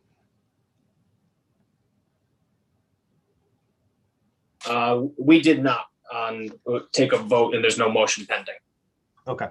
So on Mr. Pounder, I'm going to start from the beginning. Any members of the committee have any questions or concerns on this item, on this appointment? Hearing none, any members of the council have any questions or concerns on this appointment? Hearing none, any members from the public have any questions or concerns on this appointment? I see no hands raised, Mr. Chairman. Thank you. Hearing none, do I have a motion? Move favorable action. Second. All in favor? Aye. Aye. All right, and last for the Historic District Commission, we have Ms. Tobin, Donna Blue Tobin. Her bio is included here along with a statement of interest. Do any questions or concerns from members of the committee? Hearing none, members of the council? Hearing none, members of the public? No, Mr. Chairman. All right, having given everyone a chance to speak, do I have a motion? I'll make the motion, and also I'll thank her for her service to the community, the Warwick School Department. Yes. Agreed and second. Agreed. We are a motion, a second. All in favor? Aye. Aye. Thank you, Ms. Tobin, for your service. All right, we are moving now to reappointments to the Historical Cemeteries Commission. First up is Mr. Mark Brown. Again, his bio is attached here. Any questions or concerns from members of the committee? Council? Members of the public? No, sir. Hearing none, do I have a motion? Move favorable action. Mr. Chairman, I believe there's going to be a recusal here from Councilman Sinapi, so it'd be appropriate for you to second the motion at this time. Okay, I will second the motion. All in favor? Aye. Okay. Welcome to the Historical Cemeteries Commission, Mr. Brown. Also on the Historical Cemeteries Commission, Ms. Corkum. She too has her bio and resume attached. Any questions or concerns from members of the committee? Just to clarify, that's Cynthia Corkum, right? Cynthia Corkum. Oh yeah, that's right. We have another. Yes, Cynthia Corkum. Hearing none, members of the council? Hearing none, members of the public? No, Mr. Chairman. Hearing none, do I have a motion? Move favorable action. Second. All in favor? Aye. Aye. All right. And welcome, Miss Cynthia Corkum. Next up is Miss Lisa Corkum for the Historical Cemeteries Commission. Her bio is also attached here. Any questions or concerns from members of the committee? Members of the council? Members of the public? No, sir. Hearing none, do I have a motion? Move favorable action. Second. All in favor? Aye. Aye. All right. Next up, still on the Historical Cemeteries Commission, we have Margaret Malcolm. She too has a bio and a brief statement of interest attached. Do I have any questions from or concerns from members of the committee? Very briefly, Ms. Malcolm, the chairwoman of the Historic Cemeteries Commission, has, by all accounts I've heard, done a fantastic job. So I briefly wanted to say thank you for your service. Councilman Rick somewhat stole my thunder. I was going to point out her resume shows that she's incredibly qualified, maybe even overqualified. Yes, we are lucky to have Ms. Malcolm. Thank you so much, and thank you for providing comment earlier. Any members of the council? Hearing none, I see a few hands raised.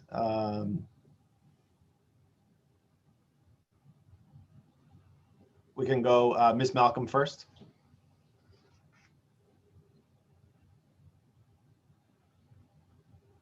I want to just say thank you to everyone. I have enjoyed this commission immensely, and I hope that I can have many more years. Thank you. We hope so too. A quick one excuse me, Chair, I don't mean to interrupt. While the chairwoman is on the Zoom meeting, I'm just curious if the Historic Cemetery Commission has any major events or cleanings coming up.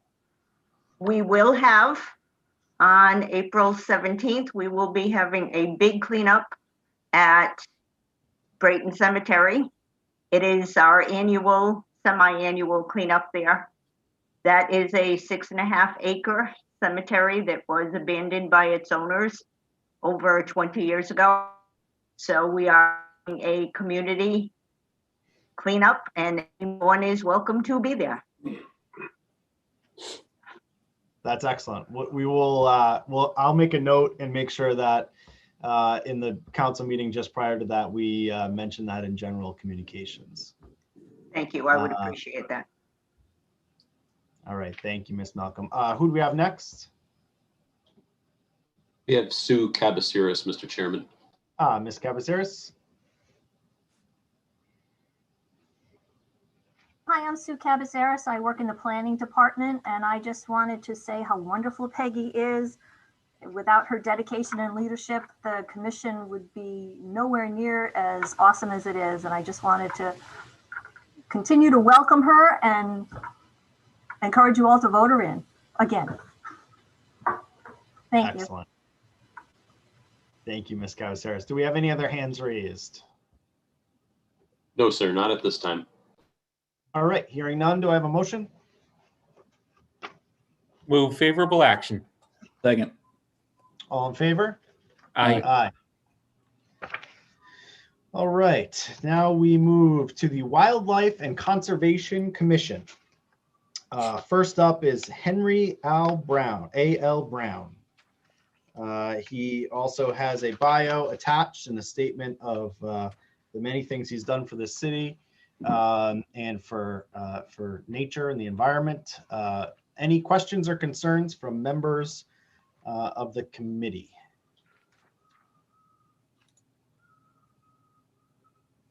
Members of the council? Councilman Lattiser. Oh, no, I'm sorry. Oh, that wasn't a hands up. I saw your finger. That was a scratch. Okay. All right, hearing none from the public. I see Ms. Cabaceres has her hand raised. Thank you. I also staff the Wildlife and Conservation Commission, and all 7 members are being reappointed tonight. They have been on the commission between 4 and 20 plus years, and they're all fabulous people. And I just wanted to throw that out there to you. Thank you very much. Thank you, Ms. Cabaceres, for all the work that you do. I know I've seen you on the land trust meetings. You seem to be everywhere. All right, any other hands raised? No, Mr. Chairman, not at this time. Okay, hearing none, do I have a motion?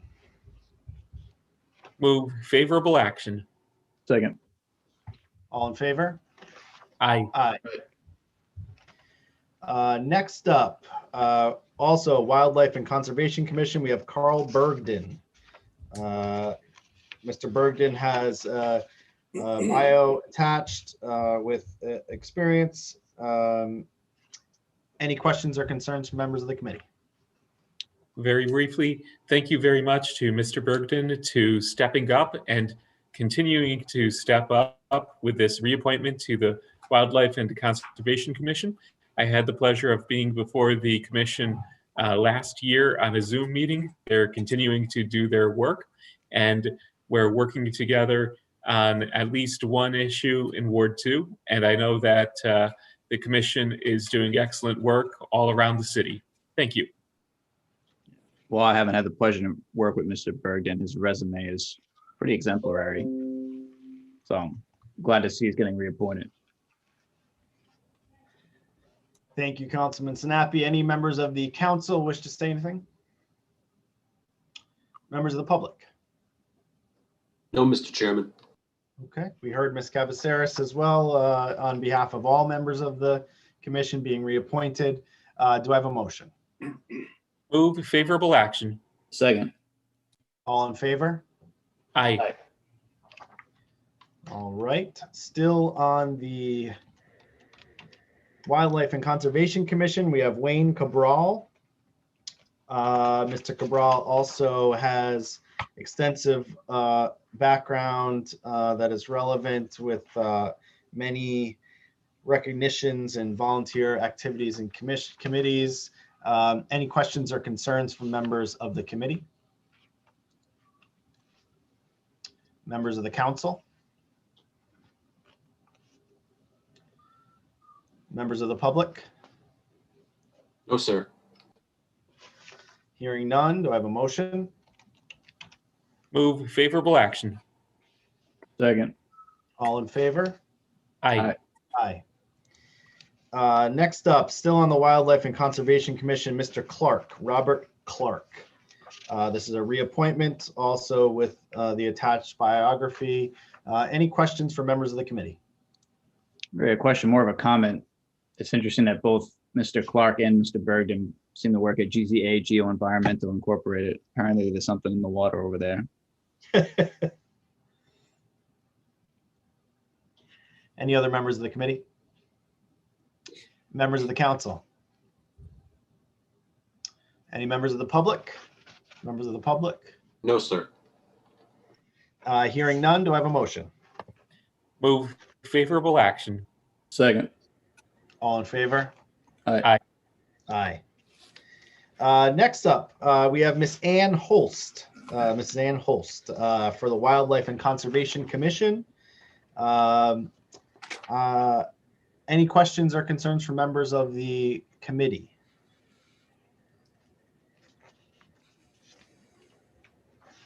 Again, Ms. Holst is Mrs. Holst is serving, and I believe also is involved in Clouds Hill Farm. Yeah, Clouds Hill Farm. So great service to the city. Any questions or concerns from members of the council? Members of the public? No, sir. All right, hearing none, do I have a motion? Move favorable action. Second. All in favor? Aye. Okay, next up is Susan Kennedy, also Wildlife and Conservation Commission. Bio attached. Any questions or concerns from members of the committee? Members of the council? Do we have any hands raised for members of the public? No, sir. Hearing none, do I have a motion? Move favorable action. Second. All in favor? Aye. Aye. Thank you. And Holst for the Wildlife Conservation Commission. Next up is Mr. Manure, Wildlife and Conservation Commission. I'm repeating myself here, but bio is attached along with relevant experience. Any questions or concerns from members of the committee? Just a comment. This seems perfect. Long-term employment at DEM. I mean, yeah, exactly what we want. Yeah, I'll just echo my statement from the beginning that, I mean, looking through these, it's amazing to have such a great city and all these folks who are so eminently qualified and willing to put in their time to help make the city a better place. It's really awesome to see. Any members of the council?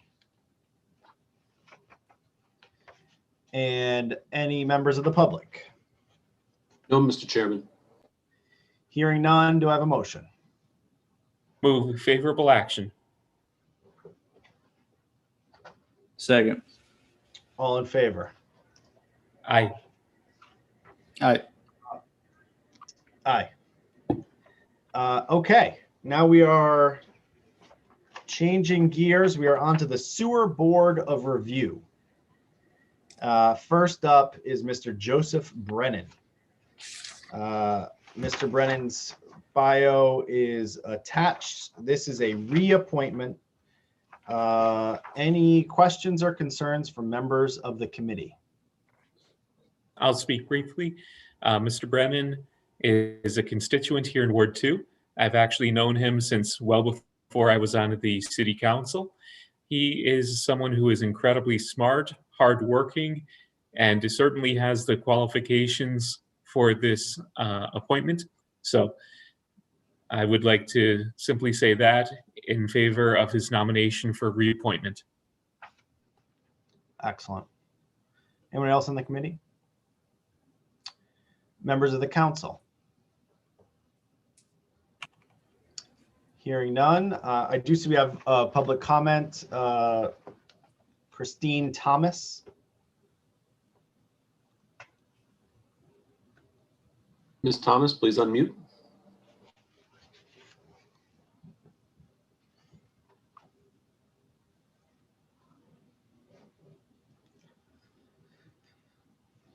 Ms. Thomas, we're not hearing you yet.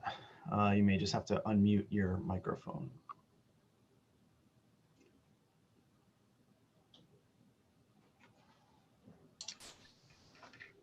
Okay, can you hear you now?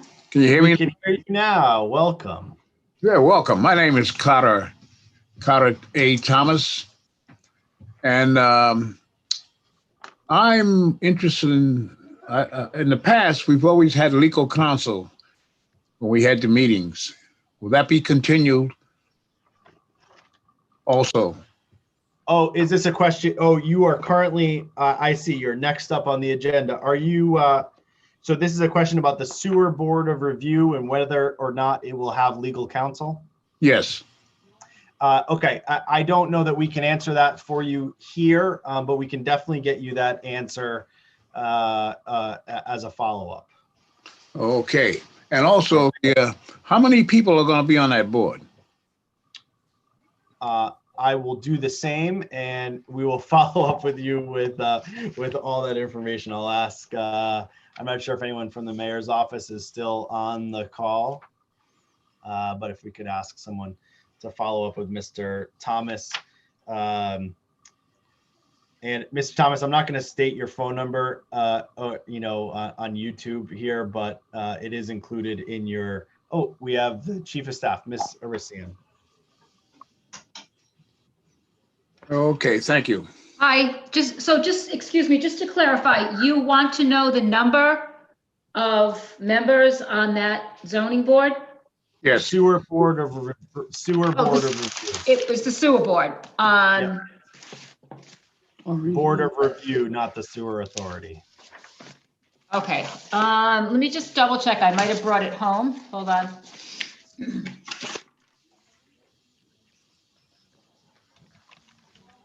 Per the charter, section 219, the sewer board of review, there shall be a sewer board of review which shall consist of 3 members appointed by the mayor with the approval of the city council.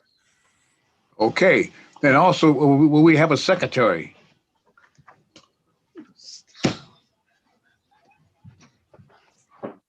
Mr. Thomas, I'm sure the administration and members of the council are happy to follow up with how the administrative duties and operations of the board can follow. Tonight, we'd like to keep it to the issue at hand, which is the reappointments of yourself and Mr. Brennan. And at that point, I would ask the chairman to get back to the question, which is the reappointment of Mr. Brennan. Okay, thank you. Thank you. Anyone wish to speak on Mr. Brennan?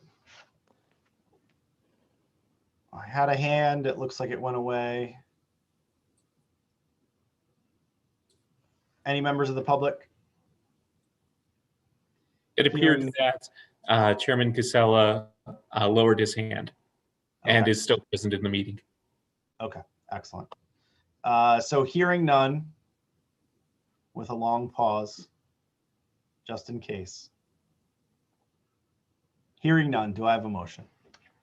Move favorable action. Second. All in favor? Aye. Aye.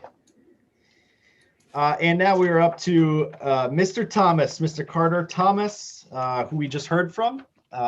Sounds very pleasant. Sounds like you will do an excellent job on the Sewer Board of Review. Any members of the committee have any questions or concerns on Mr. Thomas's reappointment, I should say? Hearing none, any members of the council? Hearing none, any members of the public? Hearing none, do I have a motion? Move favorable action. Second.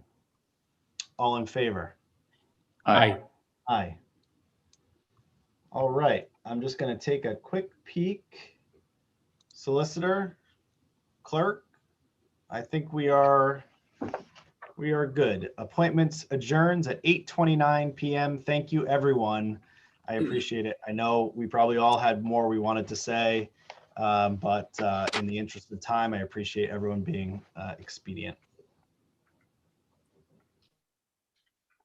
With that said, we have one last committee to work through this evening. This is the Public Properties, Land Use Committee and Community Affairs. This is Chairman Ricks, Councilman Foley, Councilman Gephardt. You have a couple of items. They're all not drafted, and then we can resume the full council. So we're back in order and ready to go. Very good. It appears that everyone is here. The City Council Committee on Public Properties, Land Use, and Community Affairs convenes at 8:29 p.m.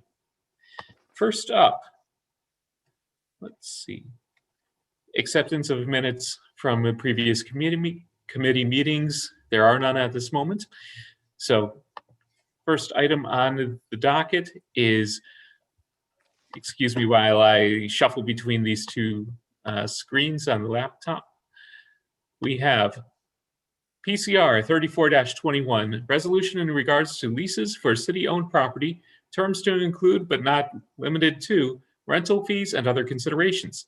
This is for Councilman Lattiser. It is not drafted. To what date would you prefer to be held?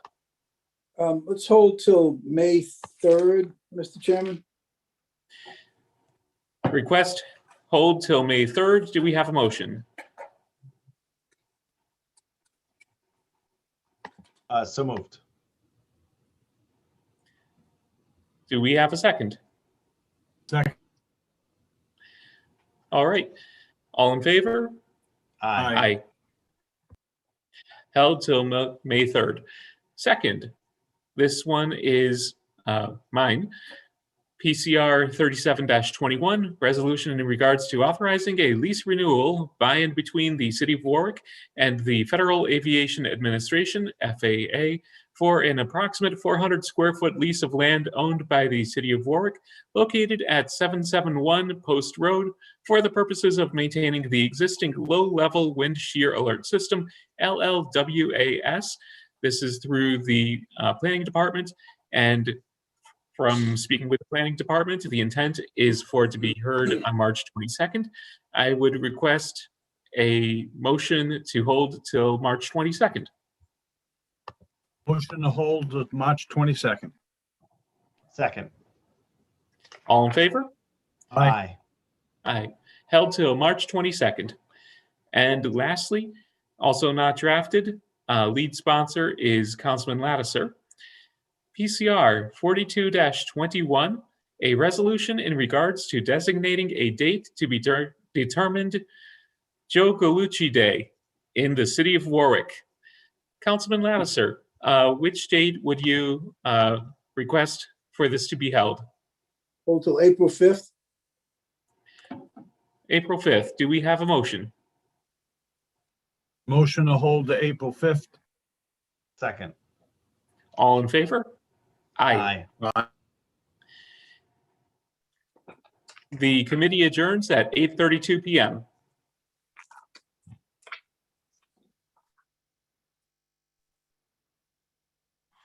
Thank you very much. We're just going to pause for a couple minutes here, let the lawyers catch up on their paperwork, and then we were going to resume the full council meeting. Mr. President? Yes. Yes, I'd like to request a 5-minute recess, please. Okay, I think that's a good idea. A 5-minute recess. We will see everybody back in 5 minutes. Thank you.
Councilman Gebhardt.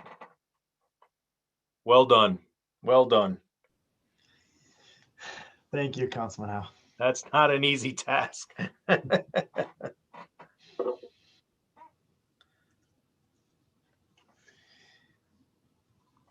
You know, you want to be able to celebrate everyone's achievements and give everyone time. And That's I it. mean, we could have gone for weeks there. So Yeah. Yeah. Yeah, hopefully on the ones that we held, we can, you know, get back into it when we have a little bit less on the plate. So thank you. Agreed. Thanks everyone Agreed. for their help. You ran that perfect. You ran that all by yourself, man. You had it. You had it. I agree. Councilman did a great job. You ran it very well. Thank you, Councilwoman. And I think the main reason, a councilwoman, I don't think with your experience, we've never had that many. I don't think we've ever had this many appointments in council history. Well, I remember back when Councilman Pisatoro was in charge of appointments, we were backlogged 65 appointments, and they just Wow. refused to appoint anybody because they were disagreeing with the mayor. Oh, That was not pleasant at all. yeah. No, that's certainly not. Don't ever want to get into that position. No. Yeah. But I mean, Councilman Gerhardt ran the meeting very well. Yes, absolutely. Very good. For a very, it doesn't happen. A very rare event, I guess we Yes. can agree. Yes. Right, right. Thank you. All right, my timer just went off for the 5 minutes here, so if we can regroup. We'll wait to see everybody's pretty face.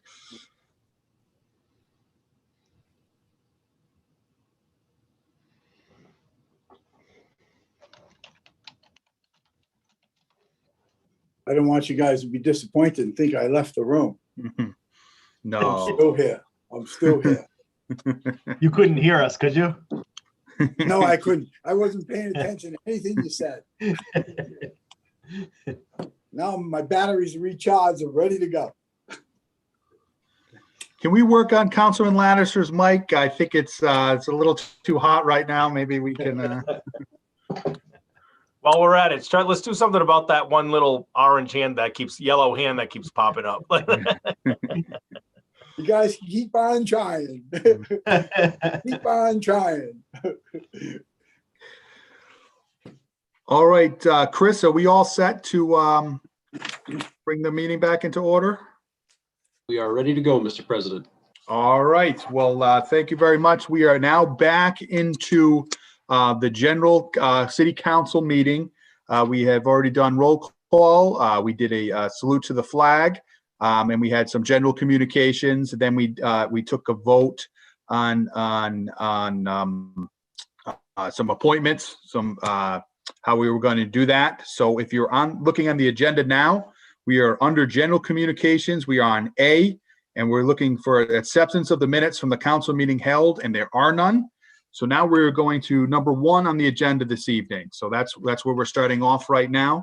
And this is Councilman Gephardt's night. So he is going to list off the announcements of appointments. These are not people that we are voting on this evening. These are announcements of appointments from the mayor. So Councilman Gephardt, if you would like to read those for the record, please. Right. So just to echo what Council President McAllister said, these do not require any confirmation by the City Council.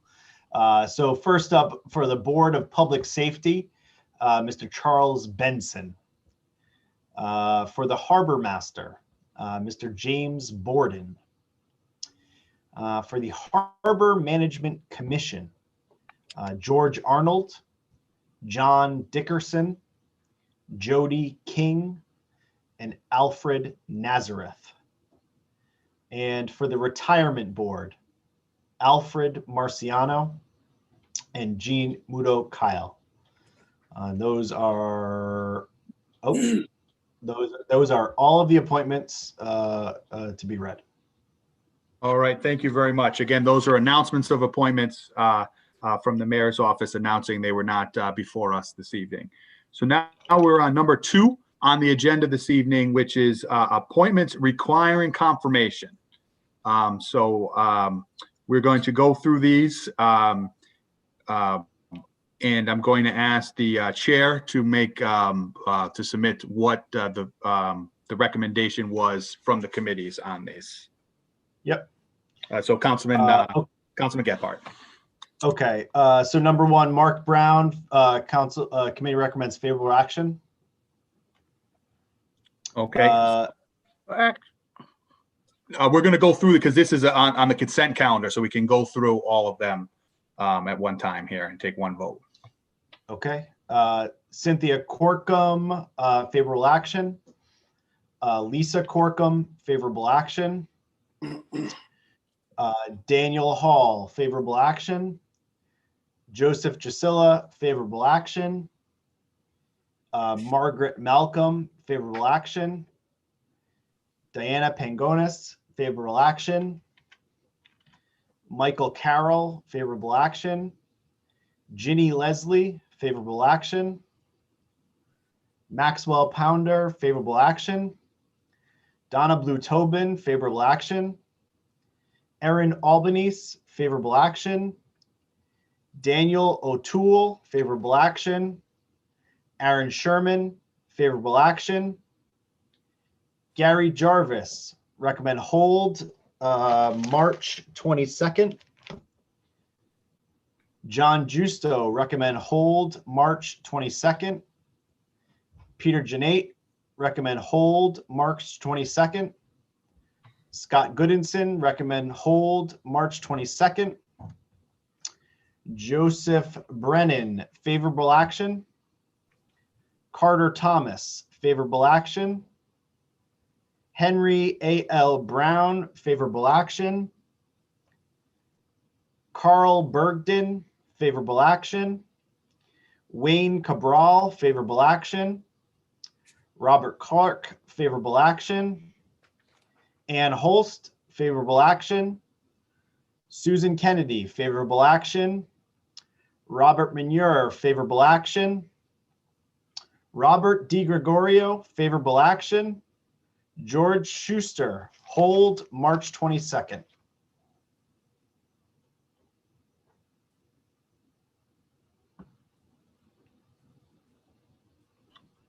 Okay, I just want to get confirmation from Attorney Walsh. Are we able to vote on these as part of a consent calendar, or they have to be individually voted on?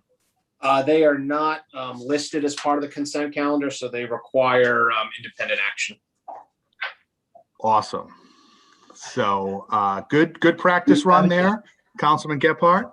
But we're going to go through them individually.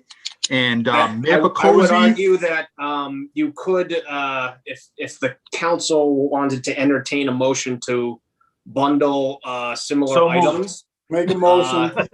You could bundle all of the favorables together, for example, at which point, unless there's objection, you could hold one vote that's applicable to all of that same action.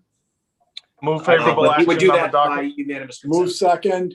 Okay, that I think that'll go well. So it looks like Councilman Howe has made the motion. Councilman Lattiser has seconded. It has to be unanimous. So we will do a roll call vote to bundle, and we will just take all the favorable actions together as one vote this evening. If I may clarify, would we be able to bundle all of the favorable actions as well as all of the holds as stated by Chairman Gebhardt? I'm good for that. If someone wants to make that motion. Make the motion. Motion by Councilman Lattiser, seconded by Councilman Howe. So now we are going to vote. Well, we're going to see if this passes. We would the motion on the floor is to bundle all of these appointments to follow the recommendation of the committees, whether they're favorable or held. Any questions on the motion? All right, no questions on the motion. We will, the clerk will call the roll on the motion. Hollister, Yes. Mr. Foley, Mr. Foley, Yes. Mr. Gephardt, Yes. Mr. Howe, Yes. Mr. Lattiser, Yes. Mr. McElroy, Yeah. Mr. Ricks, Yes. Mr. Sinapi, Mr. Sinapi, Double mute, sorry. Yes.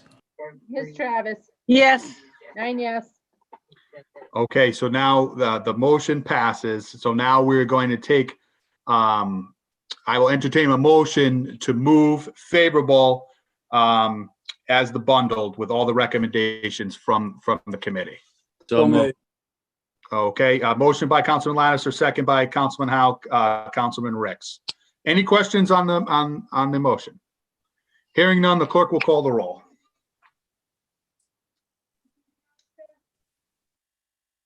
Mr. McAllister, Yes. Mr. Foley, Yes. Mr. Gephardt, Yes. Mr. Howe, Yes. Mr. Lattiser, Yes. Mr. McElroy, Mr. Ricks, Yes. Mr. Yes. Sinapi, Yes.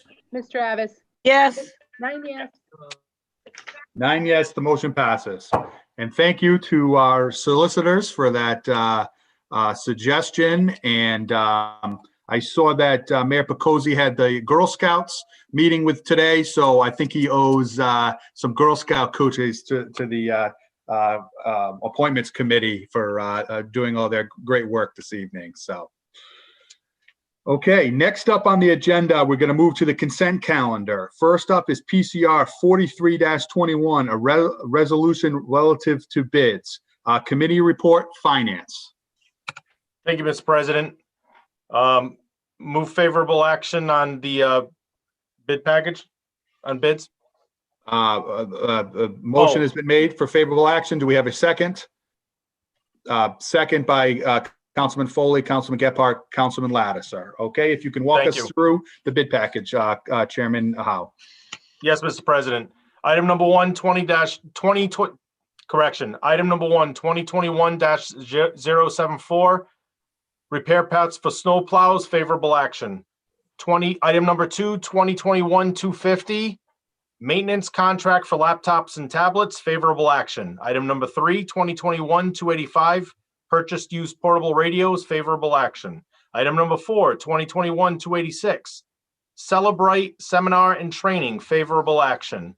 Item number five, Law Enforcement Radar Kit, 2021-287, favorable action. And we have one PCR, Mr. President. Okay, we'll stay with the consent calendar for now. Next up under the consent calendar is PCR 4421, a resolution relative to abatements, committee report, finance. Favorable action. The chairman moves favorable action. Do we have a second on PCR 4421? Councilman Foley, Councilman Gephardt. Can you just let us know the number of abatements? And I have that number if you need it. I have it right here. It was buried under all our resumes and appointment documents. The total number for the abatements is $139,784.19. And as we all were aware during the meeting, the reason for that was the committee got together, the Board of Review, and approved and made the adjustments as needed, Mr. President. Okay, thank you very much. Do we have any questions on the consent calendar, which is the bid package and now the abatements? Again, these were discussed during the Finance Committee. Any questions from members of the council? Hearing none, the clerk will call the roll for favorable action on the consent calendar. Mr. McAllister, Yes. Mr. Foley, Yes. Mr. Gephardt, Yes. Mr. Howe, Yes. Mr. Lattiser, Yes. Mr. McElroy, Yes. Mr. Ricks, Yes. Mr. Sinapi, Yes. Ms. Travis. Yes. 9 yes, consent calendar passes. Consent calendar passes. Thank you. Councilman Howe, I believe one item has been removed from the consent calendar. Yes, Mr. President. That is formerly known as bid 2021-288, auto body repair to be marked by police. It was amended. It is now PCR 45-21. It was pulled so the amount could be properly amended. The new amendment went down to $3,819.95. Okay. Move favorable action. So it's favorable action on the amendment, second by Councilman Lattiser, Councilman Foley, Councilman Gephardt. Any questions on the amendment? Hearing none, we will vote. We'll do a roll call on the amendment for PCR 45-21. Mr. McAllister, Yes. Mr. Foley, Yes. Mr. Gebhardt, Yes. Mr. Howe, Yes. Mr. Lattiser, Yes. Mr. McElroy, Yes. Mr. Ricks, Yes. Mr. Snappy, Yes. Ms. Travis. Yes. 9 yes to amend. Okay, the amendment has passed. Do I have a motion on the amendment? Councilman Howe. Move favorable action on the as amended, Mr. President. The Councilman Howe moves favorable as amended, second by Councilman Foley, Councilman Lattiser, Councilman Gephardt. Any questions on the amendment? Hearing none, the clerk will call the roll. Yes. Mr. Foley, Yes. Mr. Gebhardt, Yes. Mr. Howe, Yes. Mr. Lattiser, Yes. Mr. McElroy, Yes. Mr. Ricks, Yes. Mr. Sinapi, Yes. Ms. Travis. Yes. 9 yes as amended. Thank you. PCR 45-21 is passed as amended. Next up on the item is number 1 under unfinished business is PCO 7-19 sub A pension board. Committee report finance. Hold till April 5th. Hold till April 5th. Number 2 is PCO 10-19, an ordinance in regards to water discharge. Committee report ordinance. That's held. I'm just looking for my notes. I believe April 5th. That is correct. April 5th. Hold till April 5th. Number 3 on the docket this evening is PCO 17-19, an ordinance relative to senior and veterans exceptions. Committee report finance. Hold till April 19th. Hold till April 19th.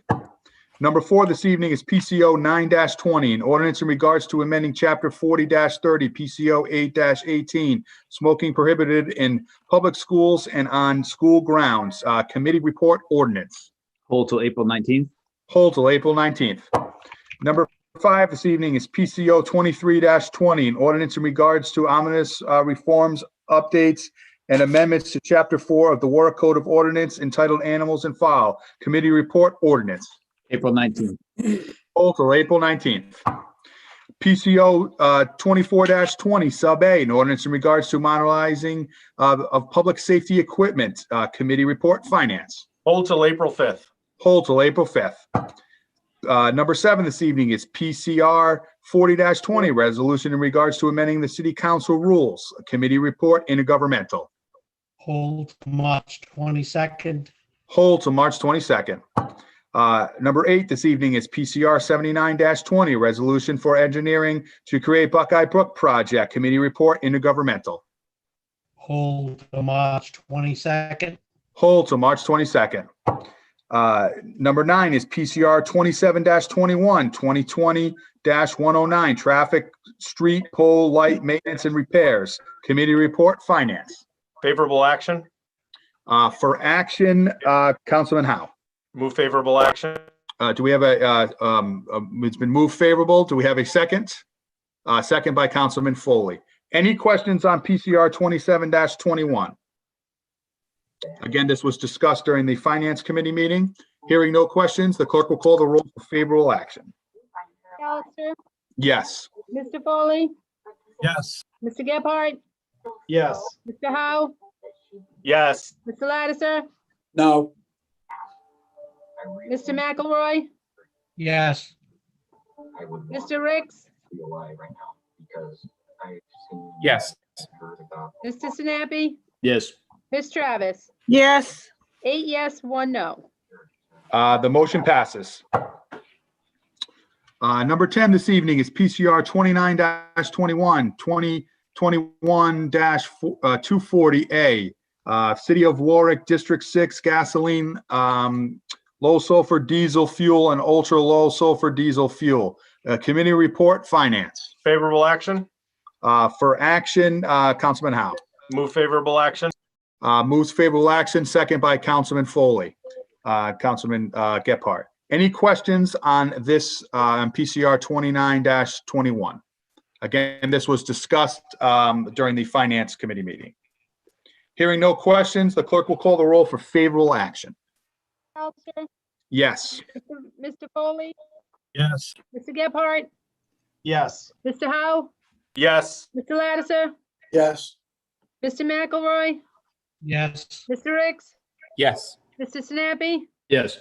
Ms. Travis. Yes. 9 yes, motion passes. Motion passes. Thank you.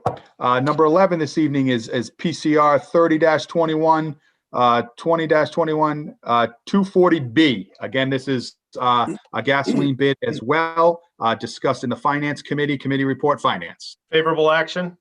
For action, Councilman Howe. Move favorable action? Move favorable action, second by Councilman Foley, Councilman Gephardt. Any questions on this bid? Again, discussed in the Finance Committee meeting earlier this evening. Hearing none, the clerk will call the roll on PCR 30-21 for favorable action. Counselor, Yes. Mr. Foley, Yes. Mr. Gephardt, Yes. Mr. Howe, Yes. Mr. Lattiser, Yes. Mr. McElroy, Yes. Mr. Ricks, Yes. Mr. Sinapi, Yes. Ms. Travis. Yes. 9 yes, motion passes. Motion passes. Thank you. Next up is PCR 31-21, 2021 240C. Again, another gasoline bid, which committee report, finance. Move favorable action? For action, Councilman Howe. Favorable action? Favorable action, second by Councilman Foley, Councilman Gephardt. Any questions on PCR 31-21, 2021 240C? Hearing none, the clerk will call the roll for favorable action. Mr. McAllister, Yes. Mr. Foley, Yes. Mr. Gephardt, Yes. Mr. Howe, Yes. Mr. Lattiser, Yes. Mr. McElroy, Yes. Mr. Ricks, Mr. Ricks, Oh, yes. Mr. Sinapi, Yes. Ms. Travis. Yes. 9 yes, motion passes. Motion passes for favorable action. Now we're going to move to new business on the agenda. The first item under new business is PCO 3-21, an ordinance in regards to shopping carts remain on their oriented properties. This is committee report ordinance. Hold till April 19th. Hold till April 19th. Number 2 this evening is PCO 4-21, an ordinance in regards to amending the process and requirements as they apply to individual claims. This was for first passage, not drafted, committee report ordinance. Hold till April 5th. Hold till April 5th. Number 3 this evening is PCO 5-21, an ordinance in regards to authority of the council regarding the addition, removal, or significant alteration of street lights for first passage, not drafted, committee report ordinance. Hold till April 19th. Hold till April 19th. Number 4 this evening is PCR 34-21, a resolution in regards to leases for city-owned properties, not drafted, committee reports, public properties. Hold to May 3rd. Hold till May 3rd. Number 5 this evening is PCR 35-21, a resolution to the governor and the Rhode Island General Assembly to allocate $8 million of the new stimulus money to after-school and summer programs. Committee report, intergovernmental. Favorable action. Councilwoman Travis, would you like to move this? Yes. I'd like to move favorable action on PCR 35-21. The councilwoman moves favorable, second by Councilman Howe, Councilman Lattiser, Councilman Foley, Councilman McElroy, Councilman Sinapi, Councilman Ricks, and Councilman Gephardt. Any questions on this PCR 35-21? Hearing none, the clerk will call the roll for favorable action. McAllister, Yes. Mr. Foley, Yes. Mr. Gephardt, Yes. Mr. Howe, Yes. Mr. Lattiser, Yes. Mr. McElroy, yes, Mr. Ricks, Yes. Mr. Sinapi, Yes. Ms. Travis. Yes. 9 yes, motion passes. Thank you very much. PCR 35-21 passes. Number 6 this evening is PCR 36-21, a resolution calling for the governor and the General Assembly to see continuation of RIGL 16-7-40C and D state housing aid reimbursement incentives for the construction and renovation of our schools. Committee report, health, education, and welfare. Favorable action? Favorable with an amendment, I believe. Yes, Mr. President. Thank you. Okay, I'm sorry. I will have Councilman Sinapi, if you want to move that. Move for favorable action with an amendment. Okay, do we have a second? A second by Councilman Foley. Councilman Sinapi, if you could make the amendment, please.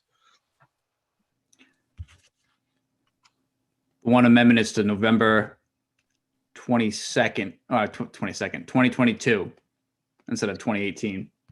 It was on line 40 Yep. something. Yep, 43. So we're going to amend line 43 by changing the date of 2018 and insert 2022. So do we have any questions on the amendment? Hearing none, the clerk will call the roll on the amendment. McAllister, Yes. Mr. Foley, Yes. Mr. Gephardt, Yes. Mr. Howe. Mr. Howe, he's frozen. Frozen with a very thoughtful expression, though. Yeah.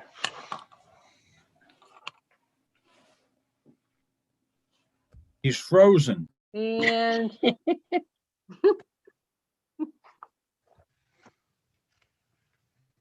I'm assuming I need to wait.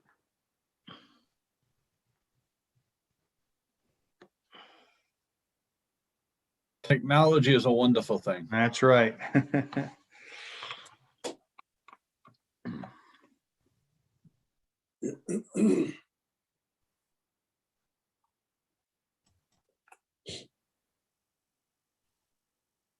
I could call him on his cell phone if that would be helpful. Hold on. Must have just got knocked off. Here we go. There we go. Councilman Howe, welcome back. We would like to know how you would like to vote on, There he is. there we go. Councilman, you're muted. I apologize. For some reason, my internet just completely shut down in my house, so I do apologize. No problem. We are voting on PCR 36-21 as amended, and you are up. 36, yes. Thank you. Thank you. Lattiser, Yes. Mr. McElroy, yes, Mr. Ricks, Yes. Mr. Sinapi, Yes. Ms. Travis. Yes. 9 yes, 2 amend. Okay, do we have a motion on the amendment? Councilman Sinapi. Move favorable action as amended. Move favorable as amended. Do we have a second? A second by Councilman Foley. Just for the record, I see that Mr. Howe is in 2 screens now, but he only gets 1 vote. Just so hearing no questions on this action, we'll look favorable as amendment. Clerk will call the roll. Mr. McAllister, Yes. Mr. Foley, Yes. Mr. Gephardt, Yes. Mr. Howe, Yes. Mr. Lattiser, Yes. Mr. McElroy, yes, Mr. Ricks, Yes. Mr. Sinapi, Yes. Ms. Travis. Yes. 9 yes, as amended, motion passes. Thank you. Motion passes as amended.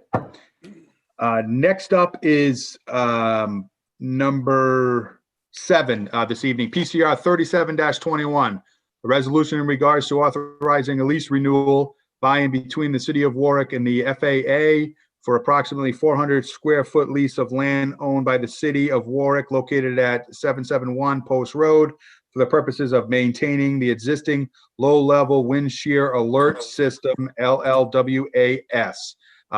Not drafted committee report, public properties. Recommend hold to March 22nd. Hold to March 22nd. Number 8 this evening is PCR 38-21, a resolution in observance of Women's History Month. This is not drafted committee report, intergovernmental. Hold to March 22nd. Hold to March 22nd. Number 9 this evening is PCR 39-21, a resolution extending a commission to examine possible means of tax relief for Warwick property owners through tax exemptions and altering composition of membership of the same commission. This is not drafted committee report, ordinance. That's March 22nd. Hold to March 22nd. Number 10 this evening is PCR 40-21, a resolution extending a commission to review and make recommendations to Chapter 4 of the Warwick Code of Ordinance. Committee report, intergovernmental. Favorable action. For action, Councilman Ricks. Move favorable action. Councilman Ricks moves favorable. Do we have a second? Second by Councilman McElroy, Councilman Foley, Councilman Gephardt. Any questions on PCR 40-21 that was not discussed during the intergovernmental committee? Hearing none, the clerk will call the roll. Mr. McAllister, Yes. Mr. Foley, Yes. Mr. Gephardt, Yes. Mr. Howe, Mr. Howe, Yes. Mr. Lattiser, Yes. Mr. McElroy, Yes. Mr. Ricks, Yes. Mr. Snappy, Yes. Ms. Travis. Yes. 9 yes, motion passes. Thank you. PCR 40-21 passes. Number 11 on the agenda this evening is PCR 41-21, a resolution in regard to establishing a charter committee. This is not drafted. Committee report, ordinance. Hold till April 5th, please. Hold till April 5th. Number 12 is PCR 42-21, a resolution in regard to designating a date to be determined for Joe Galucci Day in the City of Warwick. This is not drafted. Committee report, public properties, land use, and community affairs. Hold to April 5th. Hold till April 5th. We are now in unanimous consent. Anything in Ward 1 for unanimous consent? No. Ward 2? Pass. Ward 3? Pass. Ward 4? Pass. Ward 5? Pass. Ward 6? Pass. Ward 7 will pass. Ward 8? Pass. Ward 9? Pass. Okay, we have finished unanimous consent. If I could have a motion from President Pro Tem Travis. Be no further business of this honorable body, I move to a docket session. Do we have a second? Seconded by the council, Councilman Foley, Councilman Lattiser, Councilman Howe. We are now, do we take a vote on that or just move to the docket? Okay, we're just going to move to the docket session. Ward 1, anything to docket this evening? No, thank you. All right, Ward 2. Thinking about it, I'll pass. Okay, Ward 3. It automatically mutes. I'm sorry. I didn't realize that. Pass. Ward 4. Pass. Ward 5. Pass. Ward 6. Pass. Ward 7 will pass. Ward 8. Pass. Ward 9. Nothing tonight. Pass. Thank you. All right, well, the docket session is completed. I just want to thank the city council and all the residents that, and congratulate them that were appointed this evening. There was a very big agenda, appointments agenda, but these boards and commissions play a major role in our city. And I thank the people for volunteering, and great job, everybody, this evening. And we will call the meeting at 9:11. We'll see you on March 22nd. Good night, everyone. Mr. President. Good night, everyone. Good night, everyone. Nice St. Patrick's Day. That's right.